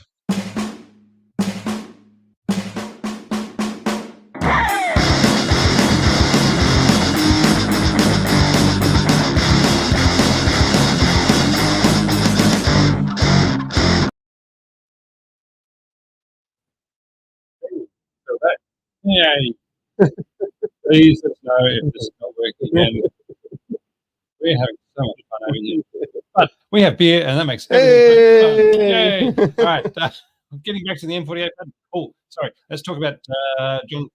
Brilliant presentation on General Patton. Just remember, Boys from the Dwarf Rimmer, one of his most prized possessions was a vial of George S. Patton's sign-off fluid as one of his things on the Red Dwarf. I just want to throw that out there because it's important to me to just remember where my roots are at. Which is Red Dwarf.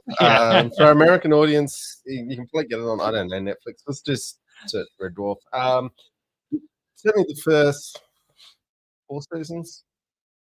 I'm just waiting for the next one. 35 years later. Yeah, anyway. George Patton, I knew he was bad before I started this. I've been in a deep state of depression since about just how terrible he was. Just appallingly awful. And it's, if they had removed him, they had other generals who could have done the job. He was not indispensable. He was damn good at what he did, not taking that away. But he wasn't indispensable, and just appalling. I still remember reading many years ago H. Norman Schwarzkopf's biography saying when he became a 3rd-star general, and it was all gung-ho saying how good it was, and somebody, as 3 of them were flying to the Pentagon or Congress to be sworn in or whatever it was, and one of the 4-star generals up the front stood up and said, "Just so you know, if this plane goes down and you all die, we'll have another 43 3-star generals on the plane tomorrow. So you are not indispensable. You will be replaced straight away." And it was that message of you are replaceable from an organisation was a good one, I thought. There was a British drama series in the, I think, late 80s called The Monocled Mutineer about the Western Front in World War One. And there was a beautiful line when the Monocled Mutineer was going past a graveyard in France and said to someone else in the car, every single person in that graveyard thought they were indispensable. Anyway, back It's the M48 Patton Okay. and Yom Kippur. All right, so 1973, where I've just learned that Cuba and North Korea had troops fighting on the Arab side. I didn't know that. Did you? Well, so Cuba looks to have deployed about 500 to 1,000, so maybe 2 battalions worth of infantry on the Arab side, whereas North Korea sent over 20 pilots who were flying MiG-21s against the Israeli F-4 Phantoms. Wow, that blew my mind a little bit. I'd love to know how they did. One of them got shot down by the Israelis and survived. Another one got shot down by the Egyptians' air defenses and survived. So Yeah, supposedly, there was a moment in the Korean War when the Australian, I think, 707th Squadron ended up they were flying Meteors, and they ended up fighting basically the Russian flying circus in 15s. Meteors very similar in a general. Yeah, it was an enormous dogfight over North Korea, and the Australians broadly defeated, but didn't take too many casualties. But it was a hell of a dogfight. Right, I was going to reach out to Philippine Dreams. Yes, going out to the Philippines. Look after cattle and cattle and goats and breed horses. His list is quite in Fiji, and who wouldn't want to? Fiji's a beautiful place. Anyway, continue. Yom Kippur. Israel started the war with 445 M48 tanks in 1973. From 15th to October of 1973, they were involved in the largest tank battle of the war, the Battle of the Chinese Farm. It's called the Chinese Farm because when the Israelis saw the Japanese engineering equipment at the farm and saw the characters on the equipment, they thought it was Chinese, so they labelled on all their military maps as the Chinese Farm. The Egyptian forces had 157 T-55s and 75 T-62s against some 300 Israeli Pattons. After the initial Egyptian advance was halted and contained, the Israeli army counterattacked and were looking across the Suez Canal and put pressure upon Egypt itself. They did cross the canal, I believe. They did, but this is the battle that I'm talking about. So basically, Yom Kippur, the Egyptians had advanced, raced forward, smashing everything they could, and then realized they couldn't go very far. And so when they stopped, the Israelis have regrouped and said, right, well, now we're going to counterattack and show them who's boss. So on the 15th and 16th of October, the Israelis crossed through the Egyptian defenses and met limited resistance as they advanced with deception and maneuver.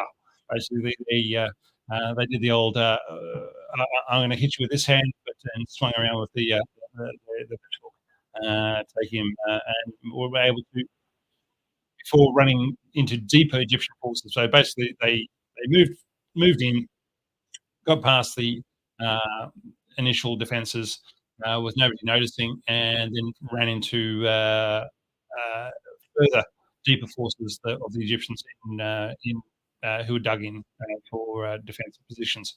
The Egyptian forces started days of grinding combat, seeing their goals being almost achievable. The Israelis kept on pushing more reinforcements into the attack. So they thought, well, we've gotten this far, we are just about to break through, and nobody's going to be able to stop us. So even though the Egyptian defenders were taking a large toll on the Israeli Defense Force, tanks and their infantry, with their own artillery, ATGMs, the Saga, and RPGs, the battle ended with an Israeli victory, with them crossing the canal and advancing towards Cairo and Suez town, the city, whatever it is, the one at the bottom of the canal, when a ceasefire was imposed by the US and USSR. So that's getting back to what you were saying before about taking note of what battles were fought by their tanks and who was involved. And so I'm saying that it was only because the US and USSR imposed this ceasefire. Look, okay. Actually, no, I shouldn't say that, because the 71 Indo-Pakistani War was actually, a ceasefire was imposed by the Accords of Tashkent in Russia, actually, in the Soviet Union. And again, it was by those two forces. So, but let's briefly touch on current affairs in Israel, grim and depressing as they are. Ronald Reagan could call up the Israeli Prime Minister and say, "Stop it right now. This is too much. Your weapons and your money are going away if you don't stop it." George Bush Sr. did the same thing. Why Joe Biden is incapable of making that phone call and is instead wanting to try and build a pier because the Israelis won't let aid in from north the or aid south. in, and then the Israelis bomb the aid that's coming off the pier. Is something that only Joe Biden and his staff can answer, but previous US presidents have been capable of reining it in. And it is a real travesty that that is not happening. But anyway, let's move on and talk to Right. Right. So both sides lost a huge number of tanks. Each side lost about 200 tanks. The flammable hydraulic fluid of the Pattons was discovered to be a severe vulnerability after the war. Only 200 M48s and M46 tanks remained to Israel after the war. Israel then entrenched most of these tanks on the Sinai front against opposite Egyptian infantry armed with 9 M14 Mayukuta anti-tank missiles. Right. So basically, they dug them in and said, right, we're not going to use them for maneuver, we're just going to use them as bunkers from now on, and to maintain their position and holding the line. With these losses, the IDF, Israeli Defense Force, realised they could not maintain a strategic military advantage over their neighbours whilst taking such large losses of personnel and equipment. Started to change their focus to that of crew survivability and protection. So this is a real changing point for the Israelis to say, yes, we've got a military edge right now, but we're not going to. We've only got 7 million people in Israel. And we're not going to be able to, if we keep having these battles, we're going to get the attrition rate is going to means we're going to lose. there's a couple of really interesting things to touch on here. One is the elusive chimera of glass armor that the M48 was involved in. We talked about it with the M60, which was the Americans basically trying to create composite armor, and their pursuit of various forms of glass, which seems promising. You can see why they were trying to do it. Just didn't work out until the British came up with what we now call Chobham, or Dorchester, or whatever they're calling it today. But it, so they were trying to do that even back then to give the Patton actually really good armor instead of just enough armor, which is what they kind of started out with. But also you've got Yom Kippur as the reference war, which the Americans came out and saying actually a tank that can survive a hit by an enemy main battle tank round and keep fighting is achievable and is going to be valuable for actual conflicts we're going to fight, and that led directly to the M1 Abrams. All right. Let's move on to current operators of the M48 Patton. So people, also, Rob, we've got a beer problem. We have a beer problem. All right, this is not the beer review beer, Okay. but it is the interim beer. Interim beer. It is the interim, like the M47 Patton. It is the interim beer. All right, current operators of the M48 Patton. This day, Greece 390. They still have. So they've got Leopard 1s, Leopard 2s, M40. I'm sure they've got some other ones. Iran, they have 180 of them bought by the Shah back in the 70s, or supposedly taken from Pakistan when they were sent to Iran for maintenance during the regime change, and they're not given back. So that's why Pakistan and Iran are at this moment having border conflicts, missiles, bombs, bloody planes going across each other's borders and blowing up each other's towns. Well, so everything's breaking loose at this point. Yeah, it's pretty bad. But anyway, the Iranians have 180 M48 Pattons. Most of them have probably been changed to the 125 millimeter smoothbore gun of the Russian. So they're putting Russian smoothbores on Pattons? Yep. Wow. Yeah. Okay. Yeah. Lebanon, 104 Poor old Lebanon's just taking whatever it's got. They've got better things to do than fight war. They've got beaches. They got chicks in bikinis. They got no power. They got no water. They got if you want to fight wars, you join Hezbollah and become the best light infantry in the world. So All right, Lebanon. They have 104 M48 in service. Whether they still have as many of them as seem to have switched sides between various groups in Lebanon and Syria over the years, but they were mostly given back in 1994 and 2000, such as So back in the 80s, the Lebanese government had tanks, and then certain militias formed around the area, such as the Lebanese Forces, which was the Christian faction. They got some of the tanks.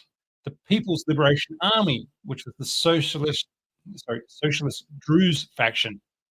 Then the South Lebanon Army, which was the Christian militia, or the Lebanese resistance movements, which was the Shia militias. So I thought the Christian militia were funded by the Israelis as well, just to make things more complicated. But yeah, come on. Anyway, what I'm saying is there's a lot of M48s. Yeah. All right. There's a lot of these groups who managed to get hold of M48 tanks, and during the peace of when did I say 1994 between 1994 and 2000, they gave them back to the Lebanese army. So that's good, I think, maybe. Mm-hmm. All right. Morocco bought 225, and as I said before, they used them for trying to subdue Western Sahara. South Korea, they had 200 M48A3s and 400 M48A5s. Now, it's worth noting the A5 is the version with the 105 gun. So A5, good M48. Anything else? Yeah. All right. Taiwan had 550 with M60 hull and an M48 turret, plus 309 phased out of service. So they really mixed and matched there. I would love to have someone explain to me why they did that, but I don't know. So let's keep going. Yep. Thailand has 105 M48s running around. Yep. Turkey, 758 still in service, having phased out 1,389 other M48s. So they are still using these tanks in huge numbers. Beggars belief to a country that has 120 or something. Or what have we got? Well, let's put it in perspective. Britain, one of the biggest economies in the world, 300 MBTs. Australia, up there in the top 10 economies in the world. I don't think. I mean, Italy's. Yeah. I don't think my point is that very large economies have a couple of hundred tanks, right?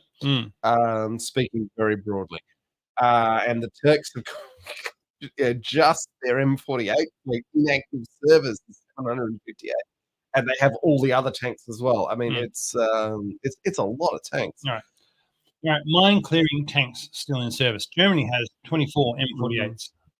Poland has 4. All right, former operators of the M48 Patton. U.S. Army, U.S. Marine Corps, retired from service in combat in 1973, which was when they left Vietnam.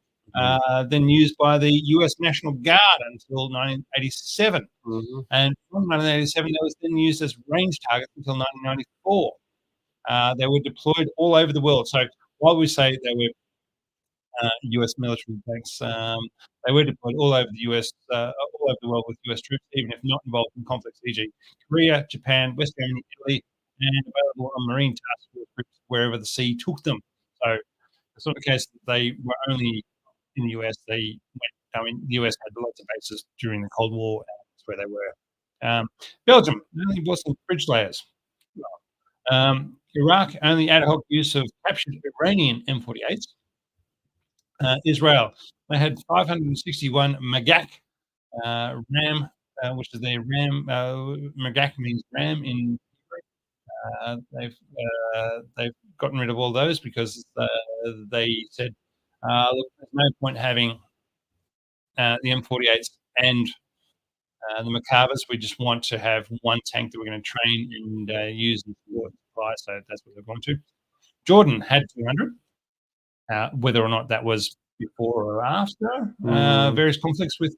Everyone just does what they're told by their big imperial powers, and fair enough. Australia does that too. Yeah, All right, so Norway had 38, and then put another 17.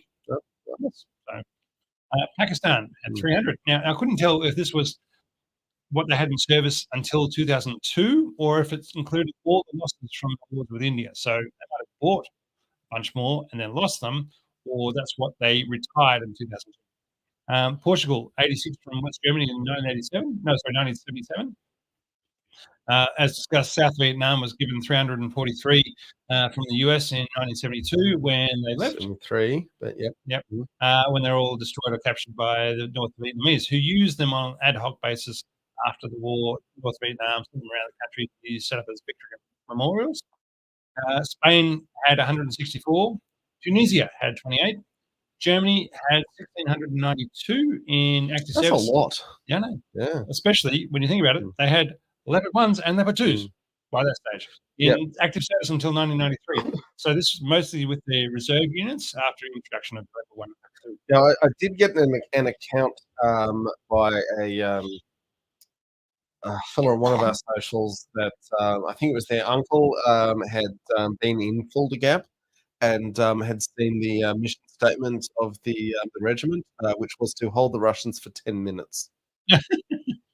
But I would still say that if you're going to fight the Fulda Gap campaign, the M48 is actually the tank you want to be in because it's set up for the nuclear fallout. The other ones are. All right. Most international operators who kept the M48 beyond 1990 made significant upgrades to the vehicle, such as the upgraded fire control systems, 105mm gun, thermal sights, gun stabilization, ERA engines and transmissions. Versions, US versions. I'm going to talk about those ones. M48 developmental prototypes designed in 1950 and used between 51 and 55. The M48 initial production variant deemed not fit for combat use in Europe, relegated to continental United States, used only for training, along with the M48C, which had the incorrect hull ballistic protection. What do they mean by incorrect? They did it wrong. Wow, okay, cool. The M48A1 was the first variant fitted with the M1 cupola with the external fuel drums to extend its range. The A2 redesigned hull with simplified suspension system and louvered engine access doors. So you can always tell the difference between what sort of rear doors they have. The M48A3 was where you introduced the diesel engine.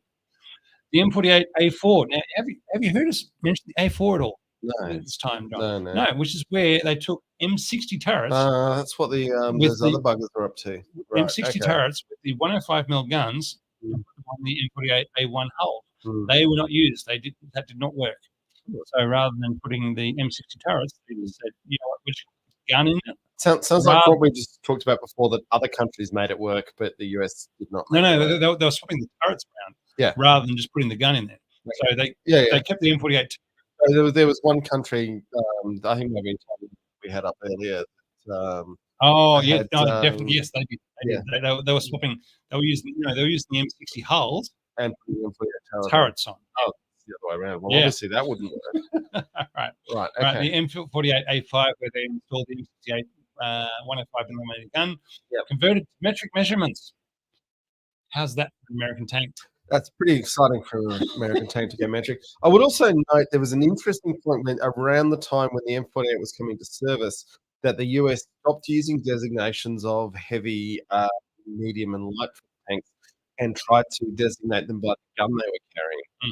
And to me, that's a really interesting shift because when you're attacking, the weight of the tank is important because you need to get the bridging over the rivers. And when you're defending, the size of the gun is what you're interested in because you want to know what enemy tanks are advancing. And the actual vehicle is called the 90mm gun. Yeah, because they'd moved to that system. And if you change the gun to the 105, but it's still the M48.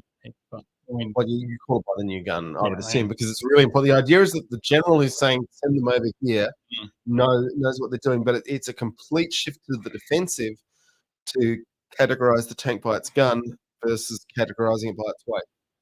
Yeah. All right. The M48A5 had the 105 mm gun installed. They also got a Crew NBC protection system installed. They were relegated to the Army National Guard.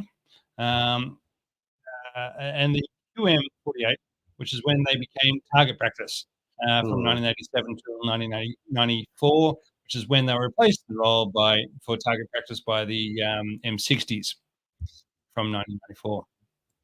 Variants: M48 armored vehicle bridge layer, AVLB, which they had a 60-foot, 18 meters scissors bridge. The M48 GAU-8, which is the prototype anti-aircraft vehicle with a Avenger cannon. The M48 Tagash, which is the Israeli. I believe the Avenger, is that not the cannon in the A10? Yes, huge, great big thing.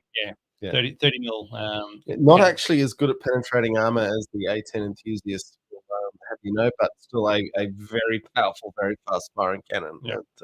The M48 Tagash, which was the Israeli bridge layer from captured M48s, and 2 tandem bridge sections rather than scissors. So rather than a fold out, it was just a case of sliding out. So the really important thing here is that sliding out is what you want because the enemy can't see it. If you've got a scissor bridge, it goes up 20 meters in the air, and everyone in the surrounding countryside can see that someone's trying to cross the river. Whereas if it just slides out, which is much harder to do, you're not limiting the countryside to your river crossing. The Israelis also found it was a bit more useful because the tank ditches was what they were mainly trying to cross, were narrower than rivers or anything else, and would have high and low sides, and so they would be able to angle it to be able to land on a high side from one or from where they were deploying it. So whereas the scissor bridge would only go at a fairly shallow angle rather than being able to angle up and go to a higher point. When we say angle up, we're talking about someone literally, creating a berm that the bridging tank can angle itself on and then just push the bridge out. The M67 flamethrower tank called the Zippo. What a surprise! An M48 armed with a flamethrower and a mock barrel. So we have had that for those on the video feed, and for anyone who's just listening on the audio, our social media, we will publish the slides that are in the video feed. All right. The M48 Panzer Kieler, which is the German mine flail variant with an upgraded German diesel engine. The M48 Marksman Spag, which is self-propelled anti-aircraft gun, basically, which is putting the British short-range anti-aircraft system with 2, how do you say that word, John? Ehrlichen 35mm cannons onto the M48 hull, not accepted for US service. M247 Sergeant York. One of the great disasters of American defence procurement, the Sergeant York. But there you go. That's a good name. A short-range air defence system with 2 Bofors 40mm cannons mounted on the hull, cancelled by 1985. What they basically discovered was that gun was a little too big for short-range anti-aircraft work. You needed something smaller and faster firing. Right. Yeah. The M48 T5, which was TAMA, Turkish combat support vehicles based on the M48 hull. The armoured recovery vehicle with the front-mounted dozer blade and 70-ton winch, and the combat engineering vehicle, which is the same, but with a jib-mounted boom that can be fitted with various attachments or meet specific engineering requirements. Basically getting leverage on what you're trying to drag out of a ditch. Yes. Yeah. Okay. Okay, so Rob, we're up to the beer review beer. Now, are you ready to tackle this? All right. Let's do the patrons. Let's put on. Oh, okay. We'll put the patrons on. Yep, and we've got the new images, so that's very exciting for everyone who's watching. And I need to drink some beer. This is I don't know how we're going to do this. We'll be fine. We've timed this terribly. Thank you very much to all our patrons, artificer and apprentice alike. So to quickly go through, we haven't. Okay, well, they're on the That screen. wasn't my job. Yeah. He does everything else. That part was not my job. So, in a second, the top tier patrons are going to swing past, and I'm going to announce their names. Very exciting that the Spanish M60s are for sale. Apparently, Ure, who is a fan of the show, reckons he knows where in Italy we can steal some M48s if we can. Top tier patrons: Brian Jenkins, Cornelius Weber, Ian McGuinness, Chris Peze, Jonathan Markle, Maxi Mixed. I think that's all of you guys. Apologies. Yeah. Here we go. And apprentice patrons, next tier patrons: Anton, Carter, Dan, David, Floody Burb, Geehook, Hans, Henry, J. Vic Mistras, Jamie Stokes, Jimmy O, Scotch 12, Steve Matthews, Vikram. We've missed someone. We apologise. It doesn't mean we don't love and appreciate you. Okay. Right. M60s for sale. $50,000, Rob. US dollars. Yeah. Spanish M60s for sale. They're ex-Spanish Marine vehicles. Conditions not provided, not specified. If you want them, you can put in your bid to the Spanish military by 22nd of April and say, yeah, I'd like to have a thing, please. Whether or not that's it's up to you to then figure out the export issues from there. So what I find interesting is that around 1989, and I know about this because I thought about buying one. The Centurions went on sale for $25,000 each. We were quite young. Yeah, well, $25,000 was kind of what my friends were paying for cars at the time, which is why I was like, well, instead of a car, maybe I should just buy a Centurion. But obviously, people prevailed who weren't and said that's stupid. John also have a driver's license. So it was what 23, 24. I was 25 when I got my driver's license. Yeah, I was late to the party. In my defense, I lived in London for 3 years of my adult life in that period. I think it was more that you were in the south of Canberra. In the north. In the north of Canberra, whereby I rode my bike most places. But yes, I was late getting my license. I don't drive very much these days, though, to be fair. Sheridan's got the car and she just drives it around. Although, if we're in the car together, she makes me drive it. I'm like, I have not driven in 6 months. Good luck. Anyway, let's get back to tanks. Yeah. Okay, so what I'm interested in, though, is that back in 1990 around, a Centurion was made for $25,000. And today, which is over 35 years later, the M60 is going for $50,000. So tanks are getting cheaper. I'm just saying, if you got the money, get yourself that M60. When you look at what older tanks are going for these days, just park it somewhere and keep the rust off it. That's a long-term investment. There you go. All right. Okay. Other things. Russia has apparently reconstituted its forces. That's according to Kurt Campbell from. I mean, you say reconstitute their forces. That's talking about. Yes, they have reconstituted their armoured forces by taking a lot of T-62s out of storage and putting some ERA on the front, putting some lubricant in the various bits and pieces, fueling it up and saying it's good to go. That is not the same as saying your T-72 M1 Yeah, I think the Russians would be quite keen to go back in time and not fight the Ukraine war the way they fought it. And not to mention, they're not going to be able to replace a number of the aircraft or helicopters, ships. Those are not coming in. Basically, what the Russian technology. They've gone back to the 1980s. Well, 2012, basically, the West was willing to sell them a lot of stuff up until they invaded Ukraine, Crimea in the first place in 2014. Up until that point, they had gained a lot of West technology, and everybody said, "Oh, they're a democracy now. We can sell them anything. Maybe there's no embargoes on what we sell them." And then 2014 came along, they invaded Ukraine.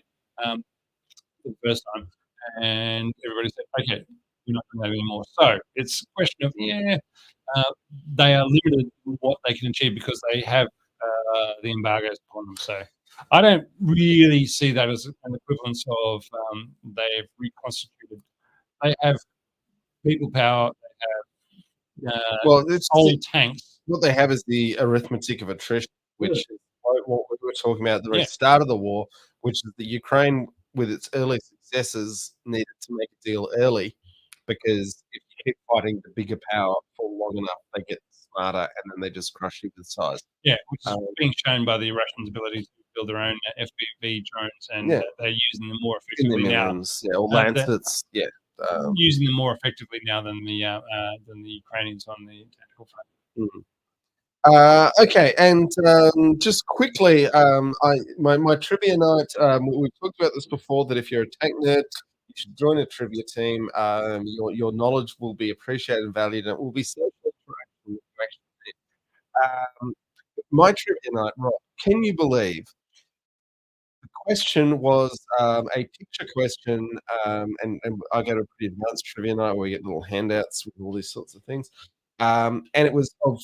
You usually win, don't you? No, we don't win. No, this is Oh, a come really, on.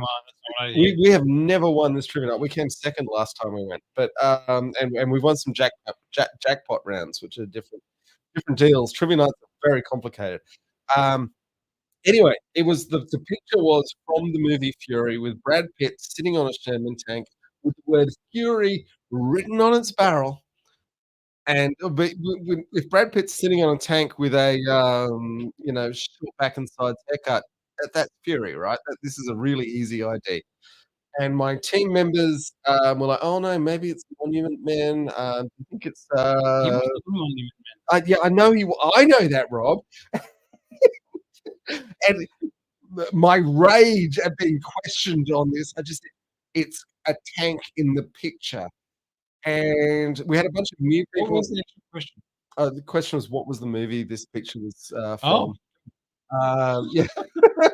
So imagine my fury at being questioned on this.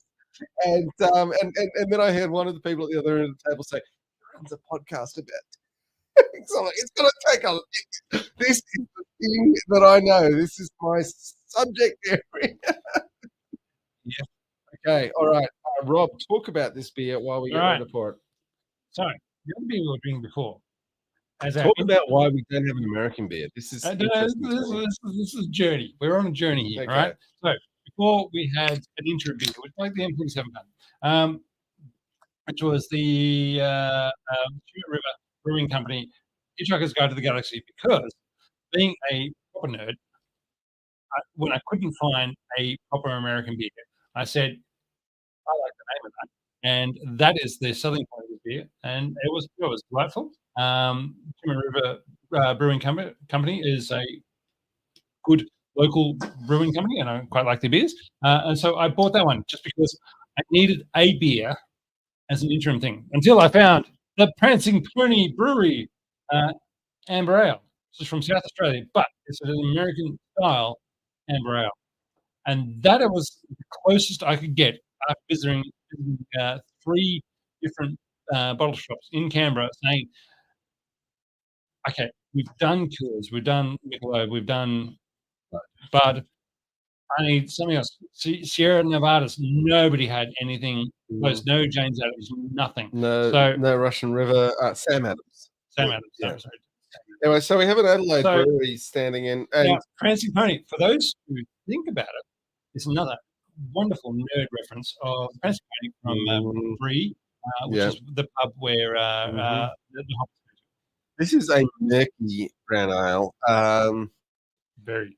I would not be thrilled if I'd made this and it was this level of clarity.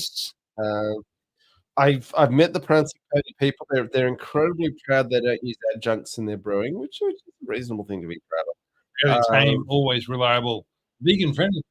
Vegan friendly, boys and girls. It depends how you classify yeast, which is actually a really problematic area.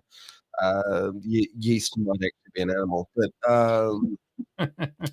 well, if yeast is an animal, then most of us have bacteria. Yeah. People are bacteria. Well, no, just saying yeast is a really interesting subject, yeah, and fascinating one, but and essential for turning barley sugars into what we think of as beer. Anyway, this is fine. It's It's not knocking my socks off. no, it's dark and it's heavy. Mm. So for beer review, Yeah, it's fine. It's okay. it's Actually, you know what?